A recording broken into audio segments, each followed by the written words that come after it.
Hey, love bugs, what's up? I hope you're having a good morning, noon, night. Whenever this video may reach you, do your girl a favor and hit that subscribe button and click that notification bell so you can get that thing whenever I upload a new video. Come on over, love bugs. So we can get this party started. Where y'all at? What's up, Empress Mimi? What's up? What is going on? I'm snacking on a banana. Hey, Unique. What's up? Where y'all at? Happy Thursday. Hey, ha, ha, ha. Happy New Year. What's going on? Honestly, like, hey, Holly, what's up? Everybody, what's up, Quaisha? Make sure y'all smashing the like button on y'all way into my house. I can't believe that it's already January 9th, child. Literally, January has been crazy so far. 2024 has literally came in hot. No pun intended. Speaking of coming in hot, we have to start. I want to talk more about the fires in LA, okay? Oh, speaking of the fires in LA. Hey, California.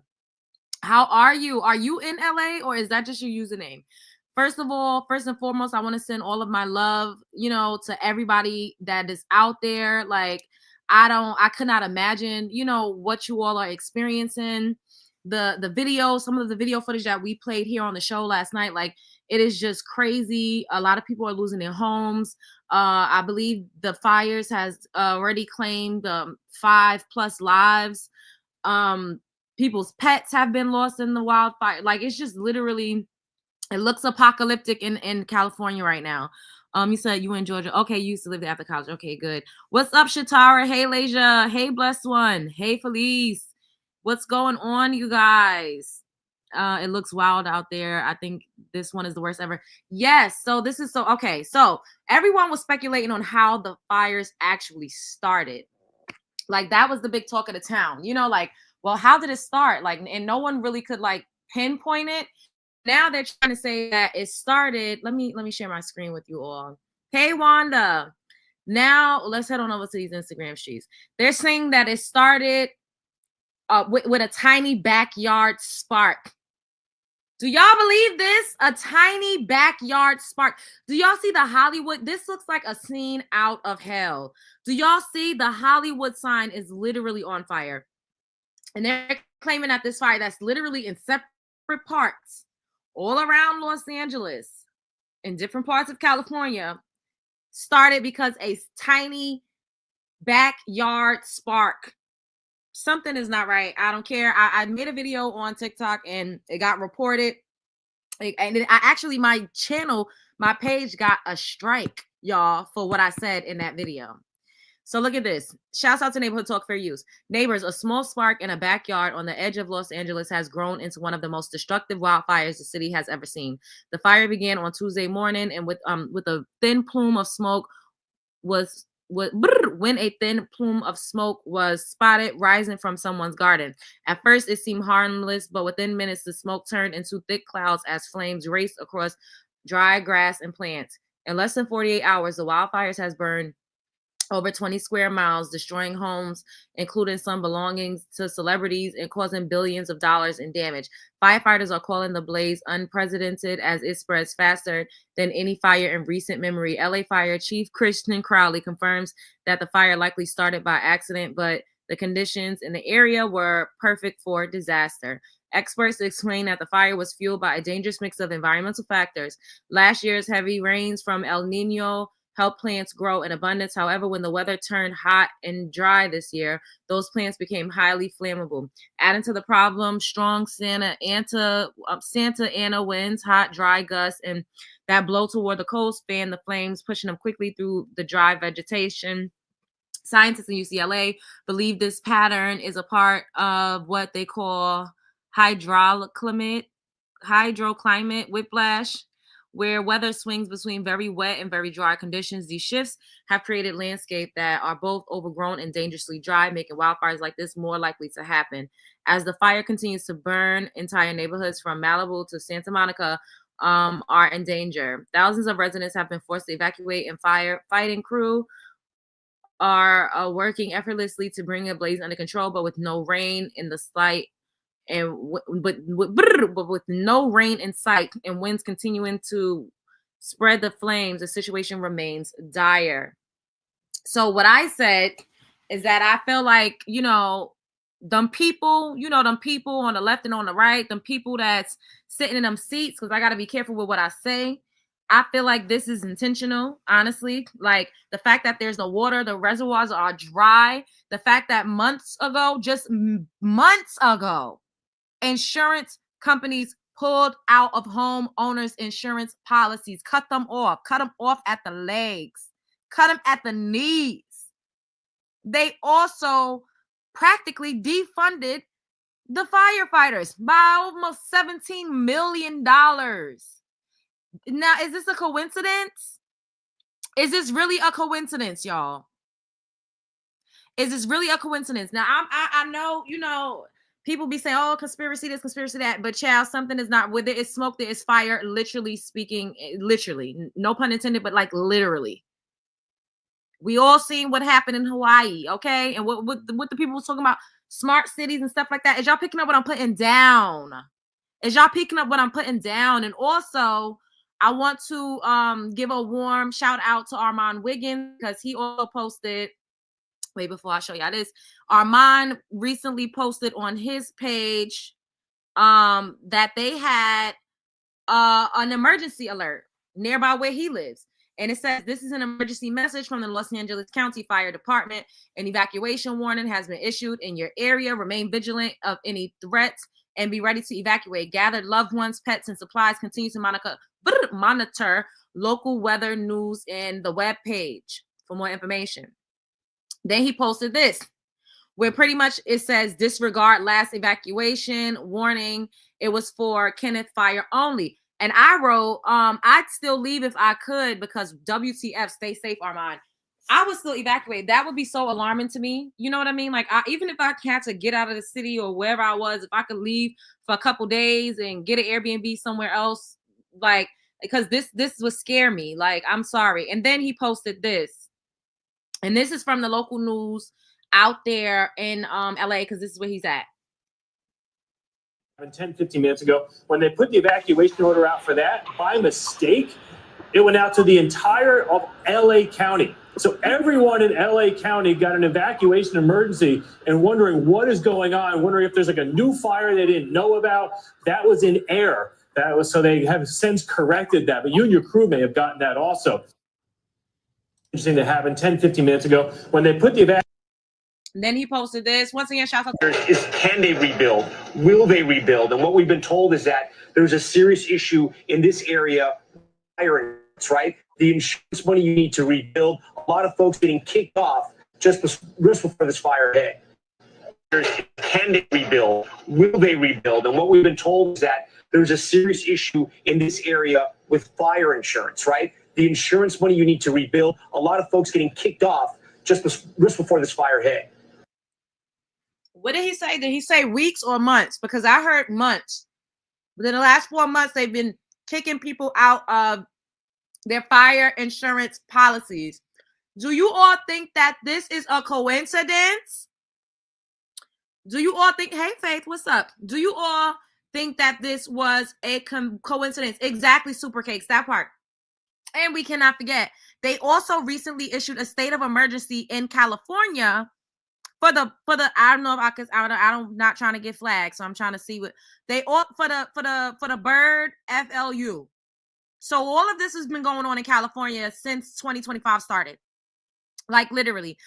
Hey, Righteous Daughter, I personally think I agree exactly with what y'all are saying in this comment section, because there's no way they defunded the fire department. There's no way the fire insurance policies have been slashed. There's no way that they literally have no water. Like this does not seem like this just is a natural disaster, or it was just like a little tiny spark in a backyard that created all of these isolated fires all throughout LA. Because literally there's patches of land in between certain fires that's completely untouched. Let me show y'all some more stuff. Like this just don't, the math is not mathing. I'm telling you, I did a video and I got a strike on my TikTok for this video that I uploaded a couple hours ago because I was talking it literally about this. I'm like, something is not right. Hey, Indica baby, are you in LA? Because I feel like I know some of y'all are in Cali. I hope that whoever my subscribers are that's out there, I hope that you all okay. Yes, Faith. This is yes. And what are they trying to do? They I'm trying to watch what I'm saying. They tore it to the ground. Let's just say that they tore it to the ground, allegedly and for entertainment purposes only, because they want to build smart cities. So child, something is not right in the water. Okay, hold up, let me stop sharing. Once again, shouts out to the Armand Wiggins show. I hope that he is okay. I hope that, if he really needs to, that he is able to evacuate. Some celebrities were under fire because people felt like they were being, a little insensitive. Due to this, Tina Knowles, for instance, she posted about a little bungalow that she had in Malibu that no longer is, exists because that no longer exists because of the wildfires. Tina Knowles says she lost her Malibu bungalow in California wildfires. It was my favorite place. Now it's gone. She said, this is what I was looking at on my birthday this past weekend. For my little tiny bungalow on the water in Malibu. It was my favorite place, my sanctuary, my sacred, happy place. Now it is gone. God bless all the brave men and women in our fire department who risked their lives in dangerous conditions. We thank you for your dedication and bravery and for saving so many lives. This could have been so much worse without the dedication of disaster workers and first responders. I'm so sad. For the people who have lost the 5 family members, my deepest prayers are with you. To the people who lost their homes and belongings, I can only imagine how it feels to lose properties and everything you own. My heart and deep prayers go out to all of you. I cannot imagine the pain and suffering and fear that you are enduring. I'm praying diligently for our beautiful city of Los Angeles. We are resilient, though, and we will recover. This too shall pass. So people is cussing Miss Tina Knowles out like a dog in the street. They saying, Miss Tina, read the room.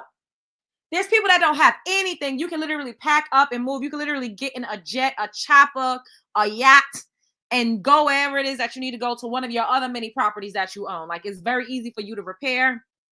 And I see both sides of the coin because I feel like at the end of the day, just because she has multiple doesn't mean that she still doesn't have attachments to her properties and her homes. However, the whatever she's experiencing is not nearly as much as the average person. And then someone was like, well, a lot of the homes that were burned down were, people were wealthy and so on and so forth. And Storm made a great point when he said a lot of those homes were, passed down. So the people that was living in them, that was generational home. It wasn't something that they worked hard, blood, sweat, and tears for. So they most likely won't be able to replace that, period. Then people were saying, oh, these rich celebrities, because Janae Aiko said, I'm so hurt, like I lost my property. And she was like, oh no, like I worked really, really hard to be able to afford my lifestyle and my home and all of the belongings and so on and so forth. So I understand both sides, but clearly we know that, the average American is not going to be able to just rebuild and repair the way that a billionaire or 100 millionaire or even just a multimillionaire would be able to. So I don't think she deserves to get cussed out, but I understand that, she might not be able to, like, she can't relate. She tried to play relatability politics, but maybe some of these celebrities should just sit this one out, you know what I mean? And just send prayers to people. Don't be like, oh my God, I'm so sorry for you. I lost one of my 15 properties, girl. I understand, whoop, my little storage house that I got on in Malibu. Cause a lot of them own homes just to store clothes in. Do not be fooled. Okay. I'm trying to have money the long way like that. But this is not to say that she doesn't have a right to feel some type of way or to, air her grievances. But come on, Miss Tina, come on.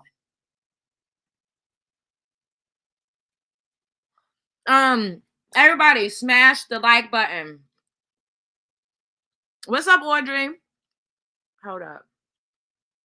Sorry, I'm snacking on a banana. Wait. Okay. All right.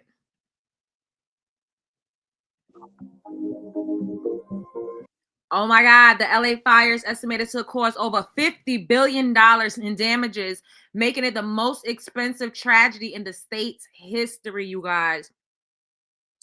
The most expensive tragedy in the state's history.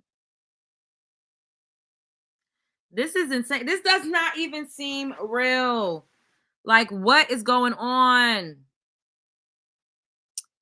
This is already one of the worst wildfires in California. Should a large number of additional structures be burned in the coming days, it may become the worst wildfire in modern California history based on the number of structures burned and economic loss. The fires will also most likely negatively impact tourism, revenue, and toxic lingering smoke from the burning of the homes, vehicles, chemicals, and fuels could lead to rising health costs. And remember, they already had a state of emergency out there because of the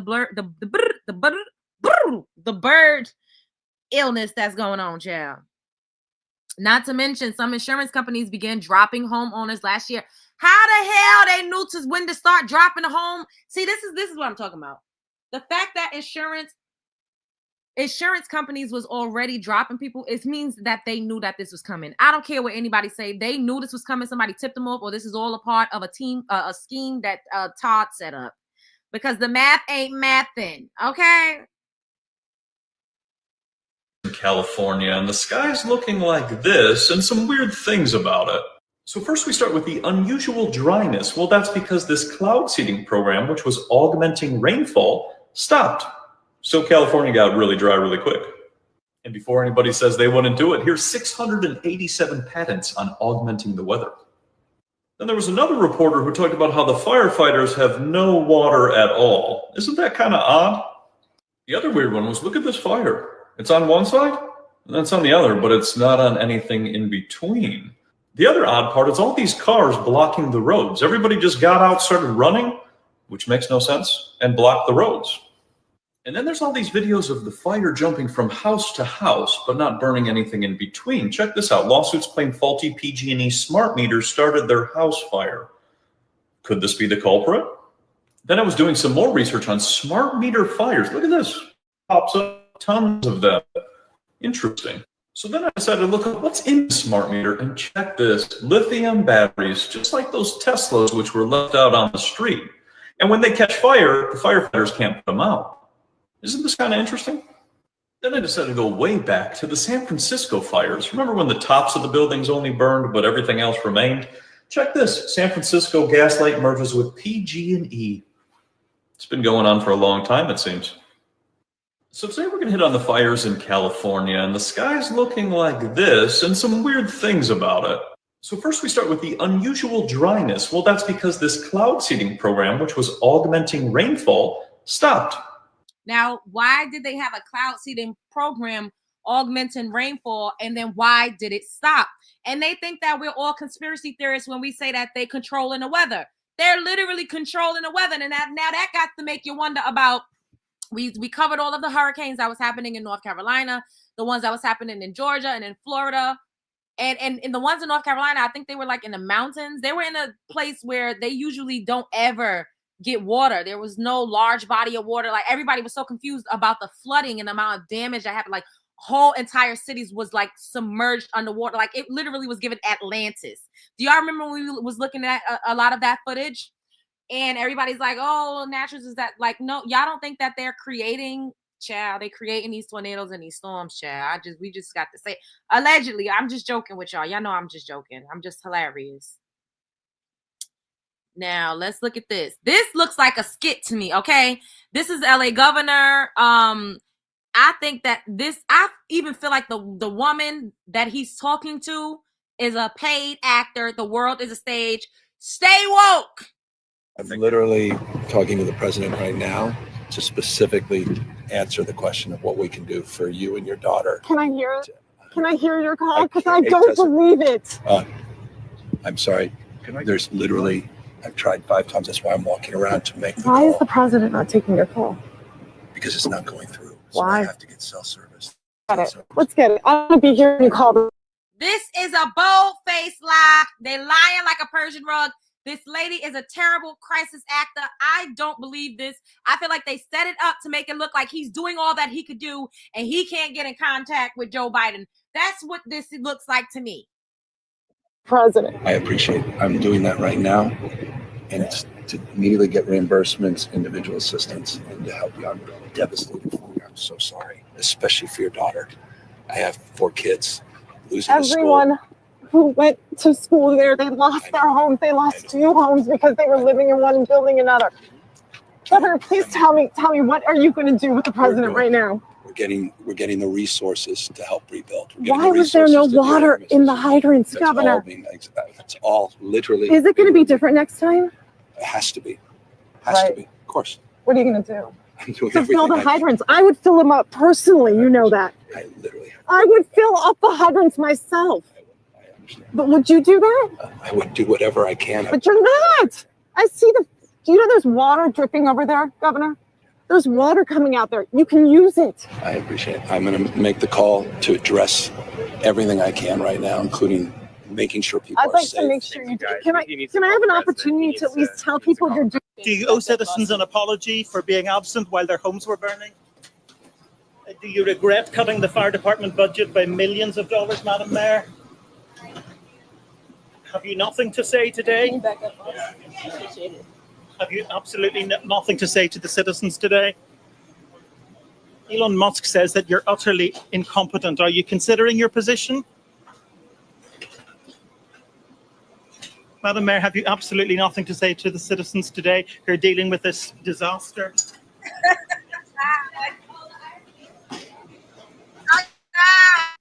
No apology for them? Do you think you should have been visiting Ghana while this was unfolding back home?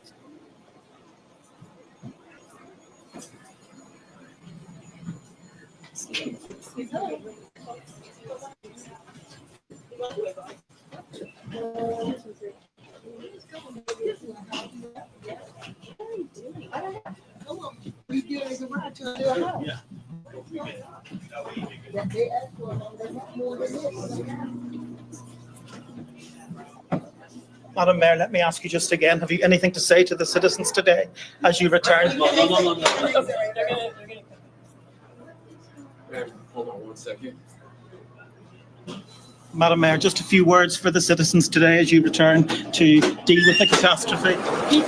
I'm literally talking to the president right now. But isn't Joe Biden, the inauguration isn't until the 20th, right? Because I think I saw somebody say Trump is president now, but he didn't get sworn in yet. So technically it's still Joe Biden.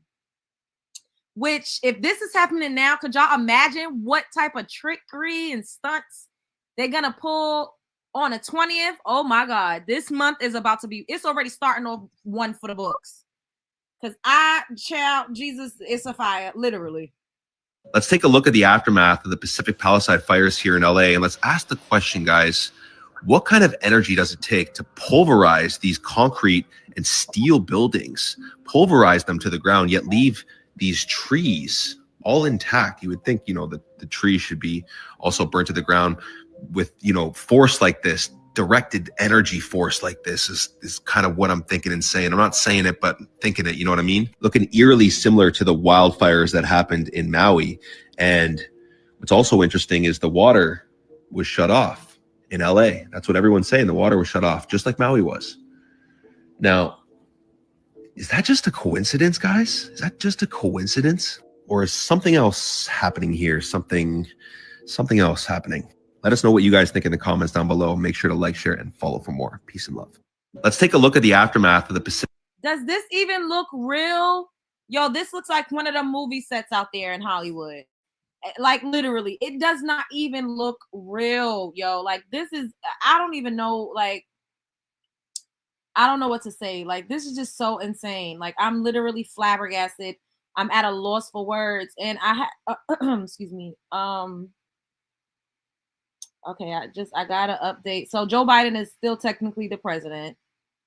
There's a couple other things that I want to show y'all. Hold up. I'm trying to say it. Give me a second.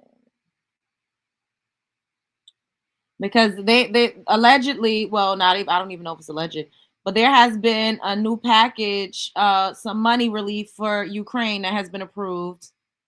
I don't see it. Did they have to take it down? Like, what's going on? And they did a press conference, Kamala and Joe Biden talking about this. So let me show y'all that. Maybe they took it down, y'all. I don't know. But they still giving out cash to Ukraine, child, with all of this going on in this country. People still devastated. And like I said, North Carolina, that was just a month or two ago. How's everybody doing tonight? How y'all doing? Happy Thursday. I hope everybody is having a good night, a good evening, a good morning, good afternoon, whenever this video is reaching you, whatever time zone you're in. Once again, if you're in California, my heart goes out to you. I'm sending prayers your way, because this is extremely crazy. Like, I don't even know, like, okay, hold up. Let me share my screen. Let us set a goal for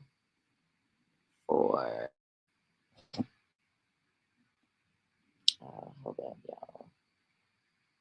So Paris Hilton shares that she lost her home to the LA Palisades fire as she sends a message to the affected and first responders. What are you seeing in that area? Programming. We hear you, but not programming. And obviously tough connections right now. Tony, can you hear us? Yeah. Okay. Okay, I hear the producer. I do not. Okay, there we go. Now that we're getting some daylight, what are you seeing in that area? Programming. We hear you, but not programming. Paris Hilton says, hold up, y'all.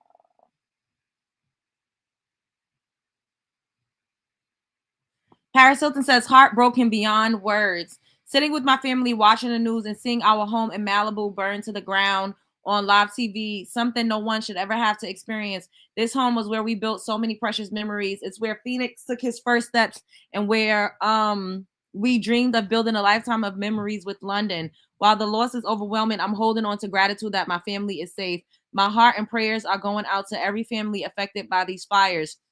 To all the people who have lost their homes, their memories, and their beloved pets, my heart aches for those still in harm's way or mourning greater losses. The devastation is unimaginable. To know so many are waking up today without a place they called home is truly. See, now this is better than Tina, because she's acknowledging that people don't have shit. A lot of people don't, compared to her. So my 1111 Media Impact team is already reaching out to nonprofit organizations today to figure out how we can best support the communities impacted by these fires. We're committed to offering help as soon as possible and making a meaningful difference for those who need it most. To the brave firefighters and the first responders risking their lives to protect us, you are the true heroes. I'm so grateful for your courage, dedication, and the incredible sacrifices you're making to save lives and fight this unimaginable battle. Thank you from the bottom of my heart. Please, everyone, stay safe and follow evacuation orders. Let's protect one another and hold on to hope that these fires will soon be contained. Sending so much love and strength to all of you. We're in this together. LA, hug your loved ones a little tighter tonight. You never know when everything could change. Now, that was better. That was better. It was, yeah, it seems more sincere and genuine. Exactly. Exactly. Okay, now I want to show y'all. I didn't watch this. We about to watch this and see what this is together. And this morning, due to the magnitude of the disaster, I was talking with the governor. He requested if I could increase the federal funding that was authorized under this legislation from 75% to 90%. We're increasing it to 100% of all the costs to be covered by the federal government, for both the fire management systems grants and the elements of what they call the disaster declaration. So today I'm announcing that the federal government will cover 100% of the cost for 180 days.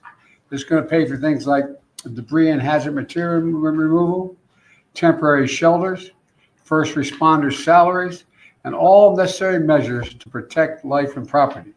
And folks, I want to underscore, I told the governor and local officials, spare no expense to do what they need to do and contain these fires and in their communities that have really been devastating. And this morning, due to the magnitude of the disaster, so there you have it. He said that, for 180 days, spare no cost, they're gonna pay for whatever it is that they need to pay for. I didn't hear a dollar amount in this snippet, but we're gonna see. I don't know. It's just so crazy. Like, y'all, people don't like Donald Trump, but it's like, damn, the last time he was in office, it was a global shutdown. Now he coming in office with Los Angeles burned to the ground, and we just getting started. I don't know what the hell. Like, this year is starting off crazy. Like, what is going on? And also, y'all already know the things that they've been saying about Hollywood and how it's demonic, and how it's a lot of evil spirits lurking in LA and in Hollywood, and a lot of people saying, oh, it's a rapture and God is coming to wipe it down, and Babylon, and there's so many things biblical that a lot of people are relating this to.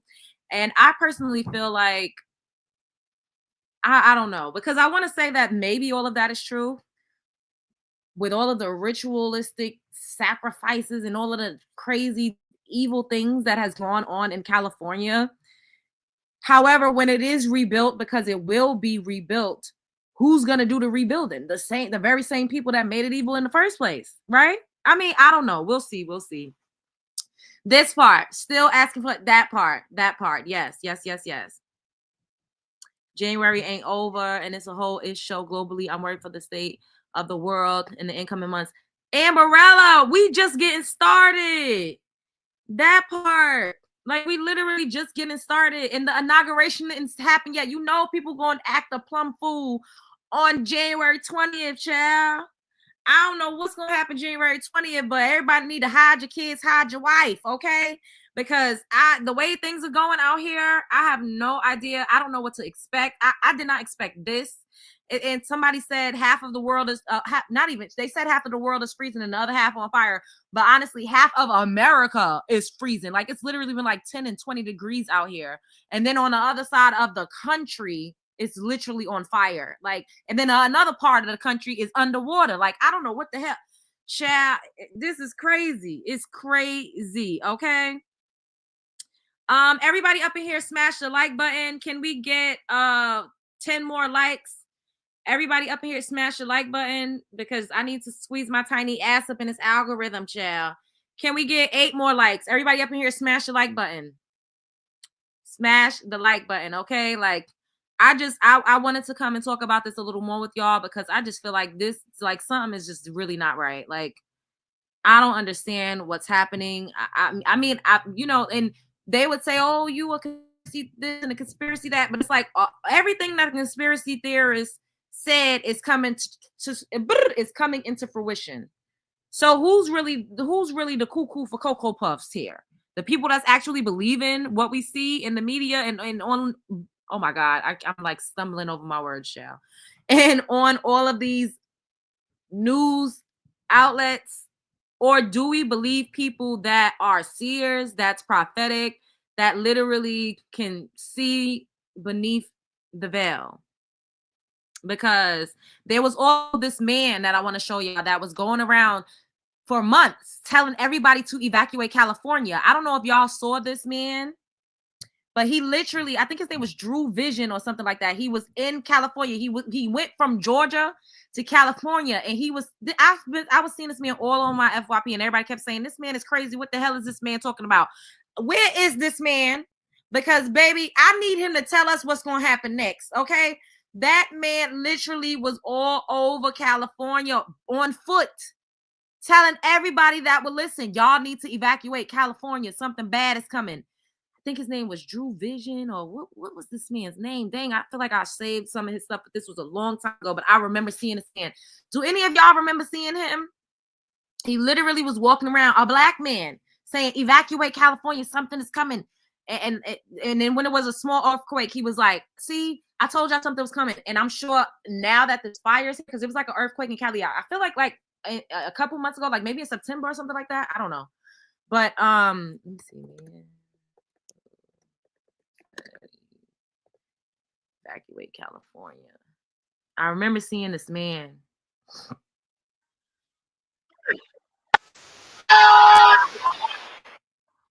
This is him. Oh, his videos are private. Oh, wait, no. Wait, let me see. Look, now this is in August. This man kept going around saying evacuate California. Yes, can we get 8 more likes? Everybody like the video. Hit the thumb up. That's the entry fee to my house. And send in them super chats if y'all want to open up the call lines at the end. We got a lot more things that we about to discuss. What's up, Norris Tony? So this man shouts out to Drew the Prophet. Literally August, I know this is August or September. He was going around for saying evacuate California. This is the San Andreas fault. It's the piece that's connected to the middle of California. So right here is Los Angeles, up here is San Francisco, down here is San Diego. So when this piece chipped, oh my God, man. When this piece chipped, bro, it's gonna be enough water to come. It's gonna chill with that chip. It's gonna chill with that chip. Los Angeles and all the cities that's real closely connected. It's gonna chill with that chip. I just want to let y'all know, I got mad love for California. I'm from Atlanta, Bakersfield, California, the middle of California. This is the San Andreas fault.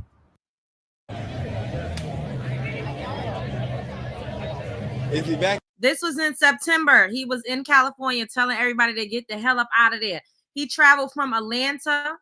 He said God told him to do it. He traveled from Atlanta. I feel like he got out there in August. He's been telling everybody. It's evacuate California.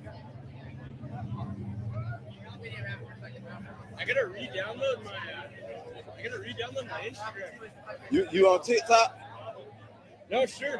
It's on TikTok too. We're not evacuate? Evacuate California. Just as one word? Yep. Oh, word. Yeah.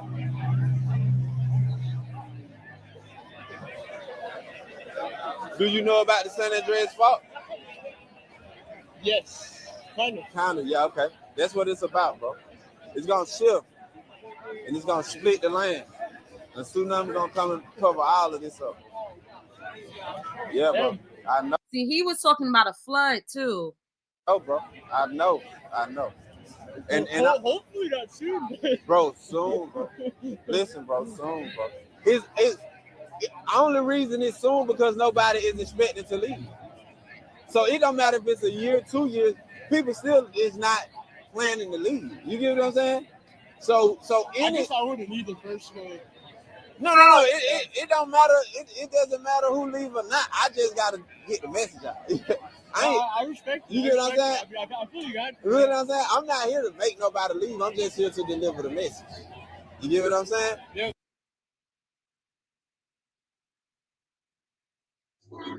Y'all, I'm shaking my head, y'all. I know y'all seen that story post with my son with the eyes and all of that, with the say what song behind y'all. I did not even know that was on my page, y'all. He be on my phone and he be posting. I don't even know he know how to post stuff on my phone. I don't even know how he created that. I don't know. They got this like little AI. They got this.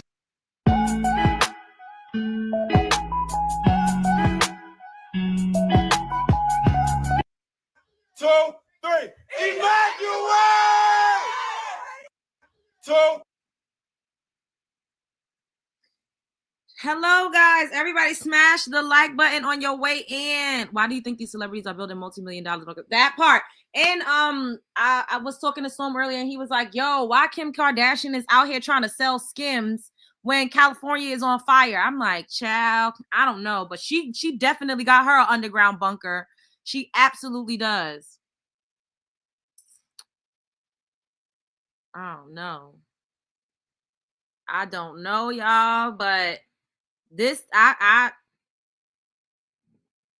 feel like it's an inside job. And I told y'all a while ago, last year, I was obsessed with this show. It's an animated series on Netflix called The Inside Job, and it was about the government, but like a secret government.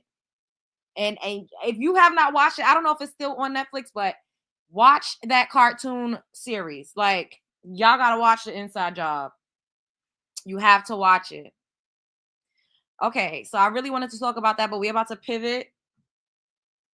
We're gonna move right along. Oh, wait, before we pivot, I just want to show y'all this right quick.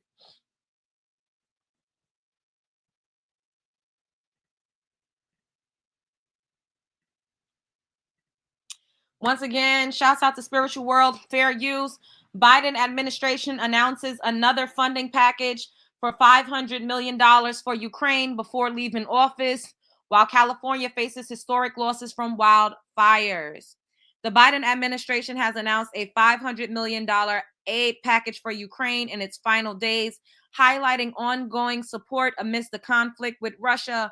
Meanwhile, California is grappling with the aftermath of the historic wildfires that have destroyed over 1,000 homes and forced numerous evacuations. This juxtaposition has sparked debates on platforms like X, where some criticize the prioritization of foreign aid over domestic disaster relief. However, the plan for Ukraine and the response to the California wildfires operate through separate channels. International aid is part of U.S. foreign policy, while disaster relief in the U.S. is managed by entities like FEMA. Excuse me. Despite the public outcry, these funds are not completely competing, though the situation underscores the challenges of balancing international commitments with domestic cases. That's wild. The subliminals, I'm not surprised. Biden can go to hell.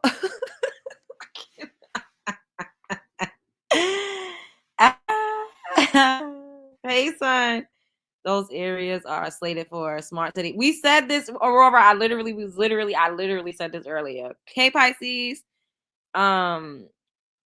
That's so sick to send 500 mil to another country when your own home is literally burning to the ground. That in North Carolina and Georgia and Florida, those people still don't have homes either. They're still recovering from those floods and basically tsunami-like situations that happened out there a couple months ago. Hey, Quaisha, thank you, baby, for the super sticker. I appreciate you. Shouts out to the 32,000 love bugs. Yes, we in the building.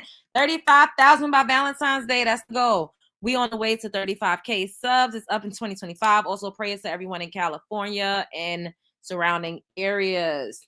Yes. Oh my God. You all wait till Trump get in office. It's about to be a nightmare. I hope not. What more do you want from me? I know something crazy about to pop off on January 20th, though. I know something crazy is going to pop off during his inauguration. Like, it will very much so shock me if there's a peaceful transition from him into the White House. When it's your time, it's your time, not a minute early or later. Doesn't matter if you're in a bunker or on Mars. God has it already written. Excuse me. Every time I see Joe Biden, he look like a demon. Ooh. Hey, Jonesy, is it true TikTok really shine? I hope not, son. I hope that they could fight against it. But if they can't come to a common ground or do something to where TikTok doesn't have to sell, then unfortunately, I think they are. And I'm praying that they don't, because I finally started making cash over there. Like, next month, my check will be bigger than this month. And this month has been the biggest check I've ever got over there. I think I only got like 3 so far. But like, I finally started to see a little bit of bread over there. So I'm praying that they don't shut it down. I pray. Everybody collectively pray that they don't shut it down, child, because that's a stream of income, child. Trump will give everything else to Russia. Oh my God. No. When is it supposed to shut down? January 19th. Congrats. Thank you, stars above. January 19th. Can we get 8 more likes? Everybody hit the like button. Everybody hit the like button. Just as you're starting to cook that part. Yes, when it period. What is that? Oh, it's called The Inside Job. It's called The Inside Job on Netflix. Everybody up in here, smash the like button. Can we get 8 more likes? We have $1 trillion debt with China and issues on our land. There's not value in that. Oh, you talking to Amarillo. Okay. All right, so let's stop sharing it. So we are about to pivot. I want to talk about Meg Thee Stallion. We need to touch on the fact that she was granted her restraining order against Tory Lanez, because Meg basically said that she feared for her life and she doesn't know, like, when he is finally released from prison, if he's going to pow her again.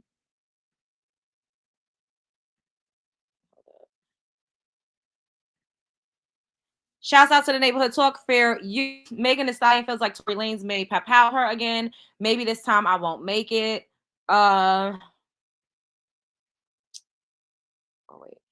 Megan Thee Stallion testified via video a few minutes ago in the restraining order hearing for Tory Lanez. She said she fears what could happen when he's released from prison soon. I feel like maybe he'll pow me again, and maybe this time I won't make it.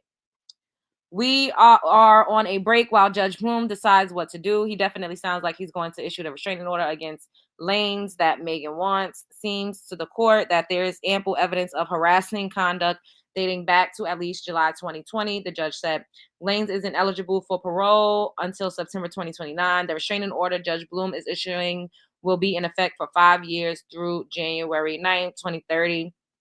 The court does believe that the facts in this matter show both unlawful violence, a threat of violence, and a willful course of conduct that seriously harasses the petitioner and serves no legitimate purpose. I'm signing the order at this time, Judge Bloom says. So she got her order. They signed it. They granted a 5-year civil harassment restraining order against Tory Lanez. I haven't been in peace since I've been powed. So that is that, ladies and gentlemen. Judge now mulling Megan's request, hinted he was leaning toward granting, but he granted it pretty much. Now Meg is laid up. She's hunching on another Tory, but it ain't this Tory. Okay, child. This Tory that she with is her man. That's her boo thing. She hitting the skins. He's a basketball player. He's cute. He's tall, taller than her. Tory Lanez is clearly shorter than her. So, wait, where is the video? And some of his exes came out, child, and they said, "What is this black man doing with this black woman?" What in the hell is this black man doing boo loving with this black woman? These clear women said the math don't math, okay? They not feeling it. They don't like it. They feeling some type of way that this black man had the nerve to lay with one of them and then go on ahead and be in a relationship with Meg Thee Stallion. They can't. They don't understand it. The math don't math. They don't get it. He's short too. No, he not short. Tory Lanez is short. The other Tory is tall. Everybody up in here smash the like button. All right. Okay. Shouts out to It's On Site. Tory Craig's ex, Olivia Davis, and her friends question his type after he goes public with Meg Thee Stallion. Meg Thee Stallion pops up with some guy, and he was like, "Isn't that Olivia's ex?" Do I start the one where my ex is dating the Megan? Megan Stallion? What's her name? Meg Thee Stallion. Meg Thee Stallion. Megan. I can call her Megan. Who's Megan? Who's Meg? I don't know. I just get my vowels like always mixed up. It's okay. So. She's from Russia. Like, she's a foreigner. So I saw this. Yes. Me and Eva, we were sitting in bed scrolling on TikTok, and we're scrolling. Meg Thee Stallion pops up with some guy, and Eva's like, Olivia's ex. I'm like, oh yeah, his name's Tory, right? Yep. Not Tory Lanez. Yeah, not that one. Just imagine. Interesting. Yeah. Interesting. I can't even get mad though, because it's like, damn, like that's kind of a flex, you know? Like Yeah. I can't even be mad at that at all, because like I just wonder what his type is, because you guys dated, then he was talking to other girls when he was talking to you, and like they all look very like similar. Like you we all guys. look, So I'm just curious what his type is. What I've learned in my 29 years, men don't have a type. They like whatever they like. It could be a wide range. Like, I truthfully don't know a man that is specifically like on point with one exact type, to be fair. Honestly, anything goes for some. I mean, I don't even have an exact type, you know? We're scrolling, Meg Thee Stallion pops up with some guy, and Eva's like, Isn't that Olivia's ex? Do I start the one where my ex is dating the Megan? Or was it the Megan Stallion? What's her name? Meg the Stallion. Meg the Stallion. Megan. I'm just gonna call her Megan. Did she really act like she couldn't pronounce Megan with her stupid head ass? Like a lot of them aren't named Megan. Like, are you kidding me? Megan is not even a hard name. Like, Megan is not even a culturally, specifically Black girl's name. So she really, really tried it. Really, really tried it. Could y'all believe this? I blame Black men for this. And we're going to do us a vertical live and talk about this when I'm doing my makeup tomorrow. But I blame Black men for this because they have pedestalized these women and they have made these women feel like they are above every other woman. And now these women cannot believe a man will go and date someone from his own race. They cannot believe it. They are appalled. How dare he? They might as well just have said, how dare he go from one of us to Megan the Stallion? And then she's going to say, oh, that's kind of a flex. No, bitch, that is a flex. Ain't no kinda, you hating asshole. Somebody called her long neck, and I agree. Ain't no kinda a flex, bitch. We don't know you. Boo, tomatoes. You don't go here. We have no idea who you are. We would not even be talking to you. You would not be featured on these blog sites, you and your little podcast, if it wasn't for Megan the Stallion. Ho. Ostrich looking hoe. They got me fucked up. Like, oh my God, you're too pale. Oh my God, stop. So Destiny, what she's learned in 25 years. I don't know, but at the end of the day, this is crazy. Why in the microaggression of her acting like she didn't know Megan the Stallion's name? Megan. What's her name? Megan. Like, girl, you know her name. She's an international hip-hop superstar. You know her name. Don't play. Do not play. I blame Black men. Love who you love, date who you want to date, but leave us out of it. Don't go over to these other groups of women and talk trash about us, because when we date out, when melanin rich women date out, we don't trash Black men like that. We're not treasonous in the way that they are. We're not race traitors the way that they are. It's absolutely disgusting and deplorable the way they treat us when they go off and venture out. Once again, love who you love, date who you want to date. I've dated Caucasian men. Y'all know that. So I'm never want to sit up here and say, oh, this is not even about interracial dating, so much so as it is about race trading. When you go over there, you're a traitor to your kind if you go over there and you talk shit about us. The very women that birth you, the very women that taught you how to tie your sneakers, how to wash your ass, how to read and write. When you go over there and you pedestalize other groups of women over your mother, bitch, the person that brought you into this world, is absolutely diabolical, and they look fucking crazy, demented, twisted when they do that. It is a sickness. You do not see other races of men doing that at the same rate that you see these Black men doing that. You just don't see it. And enough is enough. Enough is enough. They had to mention the Black women to get a bag because they are boring and a non-factor. That part. Good evening. Hello, good evening. Oh, Lord, Norris. Weak as hell, facts, and it's disgusting. You can't trust them, can't trust. Like, this is what I'm saying. Like, why would she even say that? Like, that's crazy. Like, why would she even think like, oh, this is cool, let me say that she's not his type? Like, bitch, are you dumb? Are you dumb? He probably, when he was nobody, he couldn't get a Meg Thee Stallion. And this is what kills me about a lot of these men too, that divest. They swear like, oh, when I was broke, dusty, busted, ugly, and disgusted, and funky and stanking, and I had pimples all over my face, and I ain't have no money, and I ain't have a pot to piss it in, a window to throw it out of, and I had a club foot and a crooked toe, and I was bow-legged before I got my surgery to straighten out my knock knees. Ain't nobody want me. Sir, wasn't nobody supposed to want you when you was broke down like that? You fix yourself up and you get on your grind, you elevate so that you could attract the type of woman that you want. You don't take it out on an entire group of women. Like, why do they expect us, just because we share the same hue of complexion, to accept them when they ain't got shit, when they funky, broke, busted, and disgusted? Oh, she ain't like me before I went to Turkey and got my hairline filled in. Nigga, ain't nobody want you with bald spot and bald patches. Ain't nobody want you with your hairline receding to the back. Oh, she ain't like me when I was fat and I couldn't even see my pecker when I was in the shower. I had to lift it up.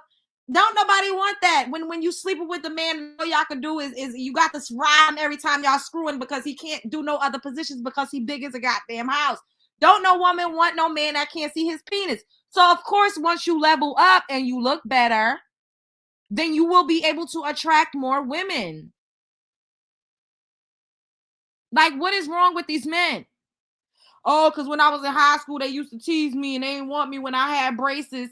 Sir, everybody goes through puberty and children are mean. Build a bridge and get over it.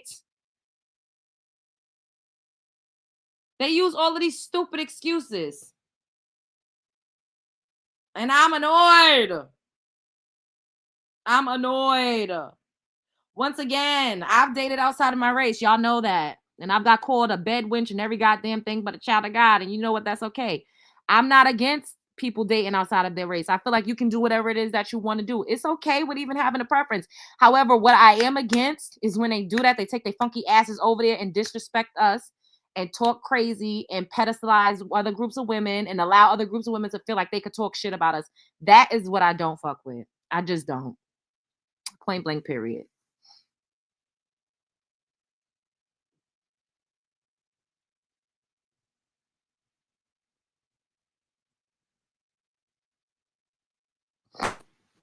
Period.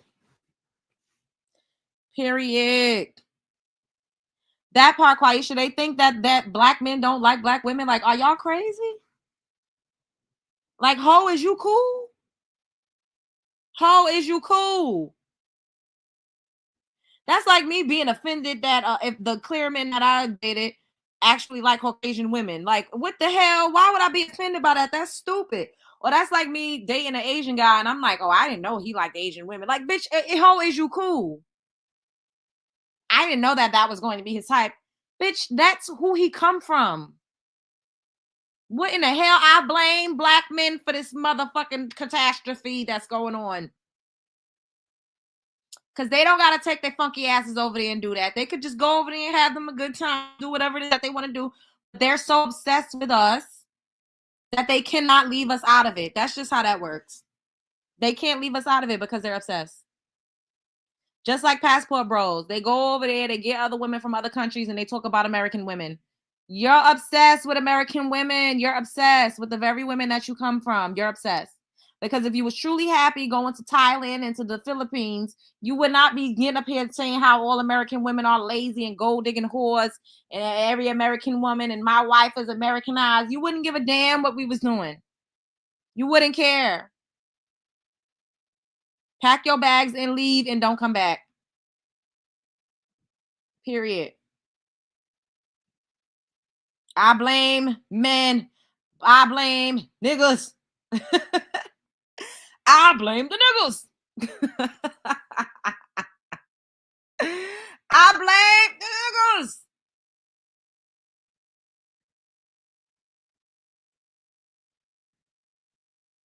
Period. Speaking of blaming the niggas, let me show y'all this. So this man is a biracial man. He's a product of, I think his mom was Mexican, like a white Mexican, a white Latin lady. And his dad was a black man. And he had a very rough upbringing. And he talks about the city that he's specifically from where interracial is a very real thing. But he goes deep in it. And I love his perspective because I say this all the time. We say this all the time. The Love Bugs, we talk about this all the time. But people are more receptive to hearing it when it comes from a man, you know? So let's get into this. And it's black men prefer white women. And this is not anybody. I love everybody, but y'all already know we got to have these conversations, okay? Hold up, let me share the screen. Ricardo, shouts out to Ricardo _ Ignacio. Black men prefer white women. So the man that's talking, that's in a bigger box, he is biracial. And then the man that's in a smaller box, this is his platform. And I think he's Mexican. I'm not sure. Of white women. They date outside the race more than every other race of man combined in my city. I'm not just meaning white women, any other race of women that isn't black. For some reason, they have a weird obsession with anything that's not a black woman. You have an issue with that? Wait, hold up. You're going to hear what this man says. A beetroot beets are good, but that is a crock of shit. I have to stop this to address this. Do you think they prefer them because they get treated better by them and are more submissive? Absolutely not. That is a crock of fucking shit. It is a scam. Have you not seen Karen videos of Caucasian women screaming and yelling and hooting and hollering and rolling around on the floor? Have you not looked in the history books? Historically, some Caucasian women have lied and gotten whole black and brown communities burned to a crisp because they've made false allegations on black men. They've had black men hanging from a tree like strange fruit because of false allegations. Have you not seen Latin women beating a husband's ass up and down the street, being extremely aggressive? You all turn a blind eye to this type of behavior when it comes to other groups of women because they get more grace because you all have this inherent disdain for black women. Y'all just don't like us because you don't like yourself. I don't know if you're a black man, but black men, a lot of black men don't love themselves. A lot of black men have internalized white supremacy and they punch down on black women because they feel inadequate in society because we live in a patriarch society, but they are not thriving in a system that was created by another group of men as much as black women have been able to thrive. We both started at the same place. We literally both started at the same place. I've seen white women beat their husband's ass in the street, steal a husband's social security number, hire a hitman to take their husband out because they was tired of him. I've seen Asian women slap her man upside the head. I've witnessed them cuss people out and be extremely aggressive and treat their children poorly. I've seen Asian children say how their mother was beating their ass with all types of sticks and everything. I've seen Latin kids say their mothers was going upside their head with chancletas. Every group of people have people that are aggressive, that's mean, that's not hygienic, that's not domesticated, that's not nice, that's not caring. We see this in every group. Nobody is a fucking monolith, especially black women. I don't know why we all get the blanket statement of being aggressive when we literally are so fucking nurturing and kind.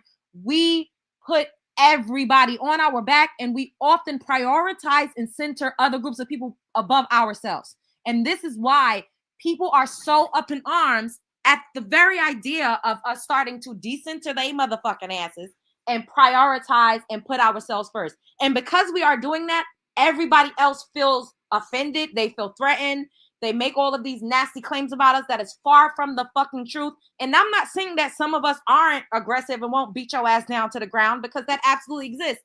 However, that exists in every group of people. I don't understand why y'all just make it seem like every single Caucasian woman is just submissive and docile and feminine, fit and friendly. That is a fucking scam. And I'm so tired of it.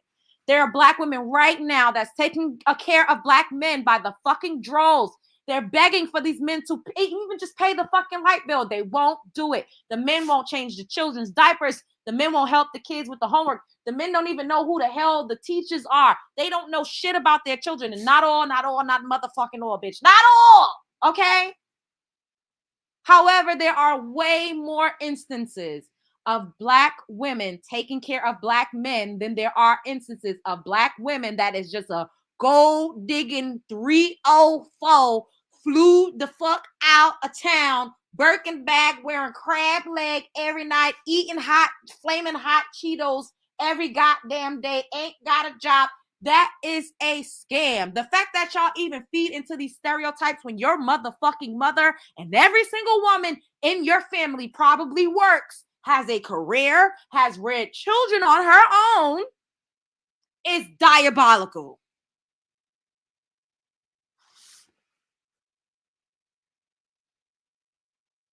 Hispanic is not a race, baby. That's how.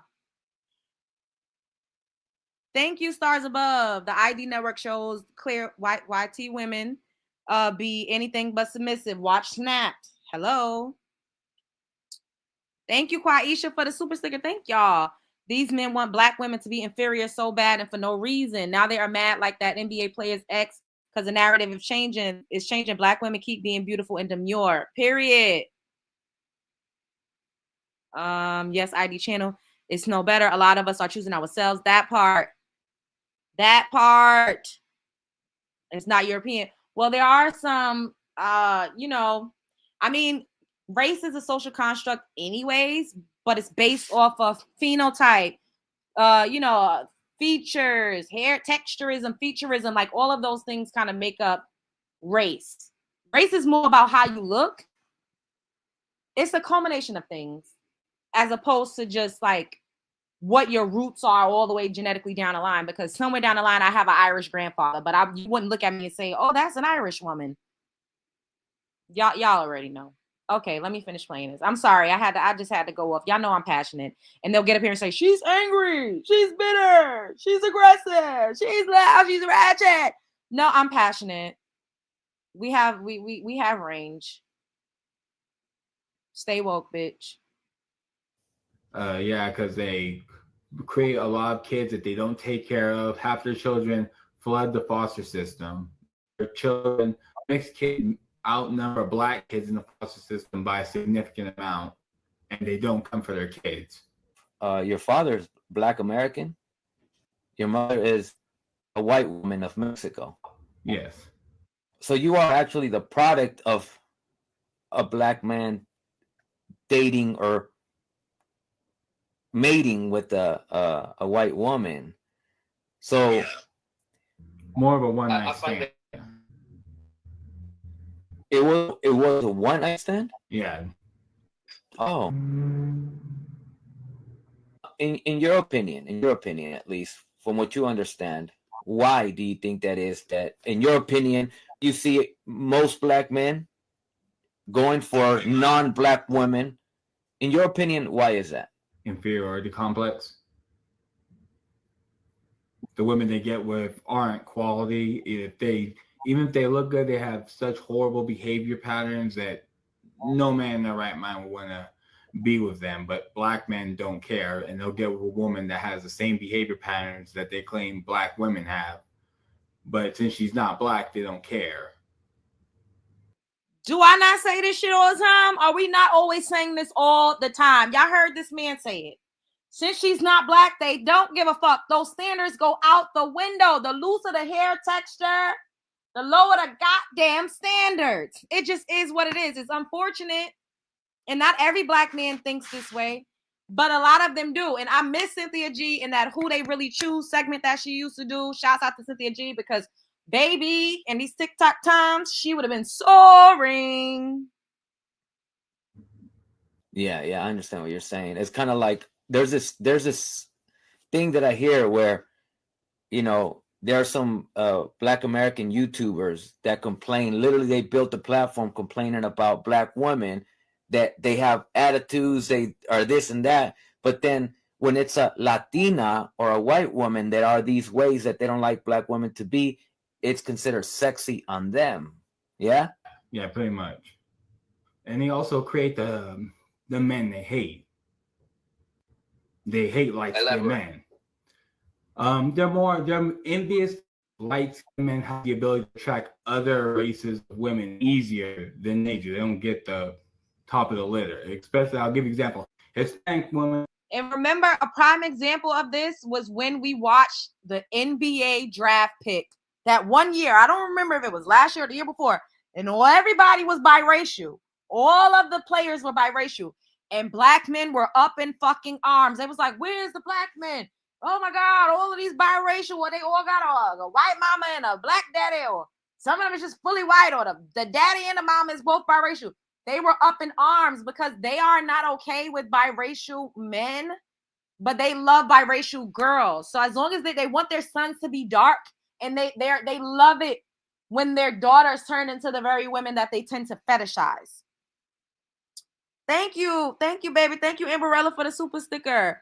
It's radical or revolutionary to censor self. I didn't say decenter men because it has them in the equation. Censoring self isn't normal for us, but necessary. That part, and it is so crazy. Like, whew, some of these people just cannot stand to not be the center of attention or the center of your attention, because at the end of the day, us bigging ourselves up or feeling stronger and feeling more empowered and having more confidence and more esteem does not mean that we're downing any other group of women. And it's so disheartening. I've been going back and forth with people on TikTok because they're like, oh, you saying black don't crack means that you saying every other race of women is cracking and you taking jabs at other people. And I'm like, are y'all fucking serious? Like, ho, is you cool? We've been told that we are not the standard of beauty for fucking ever in this country. We are finally looking in the mirror and feeling a sense of worthiness. That is a beautiful fucking thing. But they don't want us to feel that way, because then we will stand in our power and we will not extend the same alliance that we usually do without getting any fucking thing in return. That is what it really all boils down to. We're going to have a in-depth conversation about that at another time, child, because baby, okay, we usually just be one so bad, so desperately to be included. We one drop rule everybody in. We allow the erasure of us to happen right before our very eyes just so that we can feel included. And that is not happening anymore. We've been recruited for movements. We've been recruited for everything. But when we need help, it's motherfucking crickets, bitch. So now we're starting to commune amongst ourselves, build camaraderie and sisterhood, and help our motherfucking selves, even if it's just talking love and light and life into one another. That is a start. The revolutionary is televised, bitch. Spread love is the Brooklyn way. Are very white Hispanic women are very vocal that they do not like dark-skinned black men on average, but they'll prefer light skins and other, well, basically mixed men and light-skinned black men at most. They don't prefer them, and they get very frustrated that other races of women don't want them like that, especially the higher quality ones. But they get with the women and make the men that they hate and mock, which they're the only men on planet Earth that does that. Notice he said the higher quality ones. He's talking about women that are preferred in their communities. They don't usually or typically go for the average black man. Hence, who they really choose. Shouts out to Cynthia G. Give the preference, then make the child that they don't like. I understand what you're saying. I understand it. Oh, that's the whole Drake beef. That's why everyone's calling them out for Kendrick being with a light-skinned woman, then mocking Drake for being light-skinned. Same thing with Rick Ross. He has light-skinned sons, but calling Drake a white boy. When they race mix, they only want daughters. They don't actually want sons at all. And vice versa. Wait, Jennifer, you said, I'm well aware of the history. It's everything, but my skin is clear. And if I say I'm Afro, then you'll still, are you? Oh, I don't know if you're in a conversation with somebody, boo. I'm not sure what's going on. Honestly, at this point, are you talking to stars above? Oh, okay, never mind. Because I'm so lost. I don't know what's going on. Okay, go ahead. For black women, they don't want mixed race daughters. They just want mixed race sons. In your opinion, why? They hate that they generally hate that same gender. Well, for mixed women, black women don't like the fact that mixed women can just easily attract black men because black men don't prefer their own women. Okay, I'm going to interject right here because he said that black women don't like mixed women because we feel like black men prefer mixed women. And this is me personally, right? I honestly, a lot of people are not going to agree with this, but I don't agree with this. I feel like we also pedestalize mixed, biracial, multiracial women. We do it too. Black women, monoracial black women pedestalize these women as well. We put them above ourselves as well. We try so badly and so desperately to see ourselves in them because they do get elevated and pedestalized. We are as equally as guilty. Now, I'm not going to say there aren't some women that are like jealous or envious, but for the most part, even when you look at TV shows or even if you just look in real life, the biracial women are more prone to be accepted in black friend groups. This is why they put so much pressure on the black community because they can't go up. I mean, they can, but when they go over to their white side or their other side, they're not as accepted as they are with us. We tell them that they're so beautiful and that they're the best thing since sliced as well. And this is something that seems to go over everybody's head. Black women also have a tendency to fetishize lighter skin and mixed race children. Think about it. When certain Black women, you see them, they have children that are lighter and that are darker. The darker skin be like, my mother didn't treat me as good. Or sometimes, I'm just saying, I'm not saying that this is always the case, but this happens. We also fetishize these women. We do. I think that happens more than we're just jealous and envious. They always got a dark-skinned best friend or a sidekick or whatever it is that you want to call it. This happened. Well, from what I've experienced and what I've seen, I would say that has happened a lot. I don't think that we just shunned them and treated them terribly. I just don't see it. And I'm not saying that doesn't happen. Y'all might not agree with me, and that's okay. We don't have to. We could agree to disagree. Their preference is anything but a Black woman, and that's why a lot of Black women really don't like mixed women. Mixed women kind of they don't get along. Let's put it that way. Sure. They don't like the concept of a mixed. Well, for mixed people. Say a light-skinned mixed person with another light-skinned mixed person, they really don't like that combination. It's the only country on planet Earth where two mixed people is shamed. Well, in my city, before all the minorities started moving in my sophomore, that's when I really started noticing their preference. Chocolate Queen, I never fetishize them either. I'm generally speaking. Look at who our superstars are. Beyonce is a lighter. Beyonce looks like she could be she looks, you could tell her that she's a Black woman, but she's on the lighter side of the spectrum. Look at Zendaya. Look at the princess. What's her name? Princess. What the hell is the princess name? Look at our stars that's idolized. What do they typically look like? I'm just saying.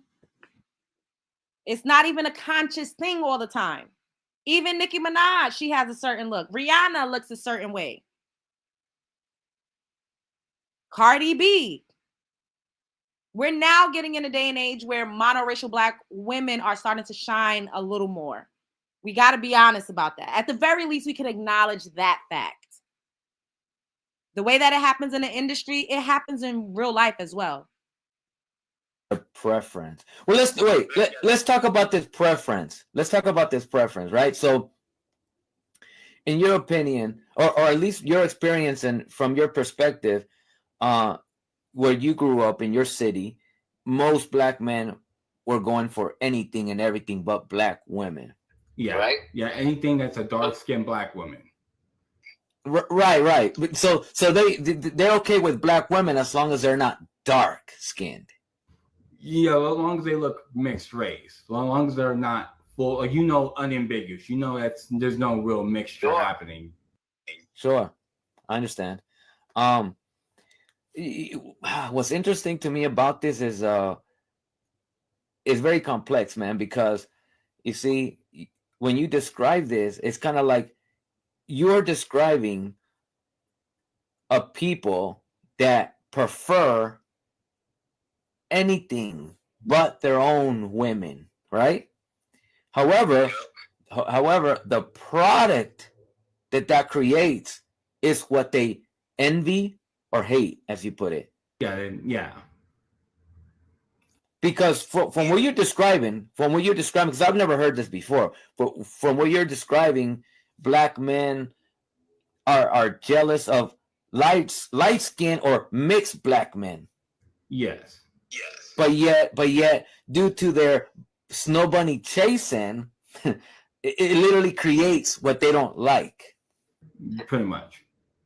What I appreciate is the fact that you do identify that there is an inferiority complex, because my final question would be, what is the root of this inferiority complex? Self-hatred. What is the root of this self-hatred, this internalized racism? What is the root of it, if you know, from what you understand? Inferiority complex. Sure. But what is the root of it? They don't like how they look. They secretly want to be white. Okay, but wait.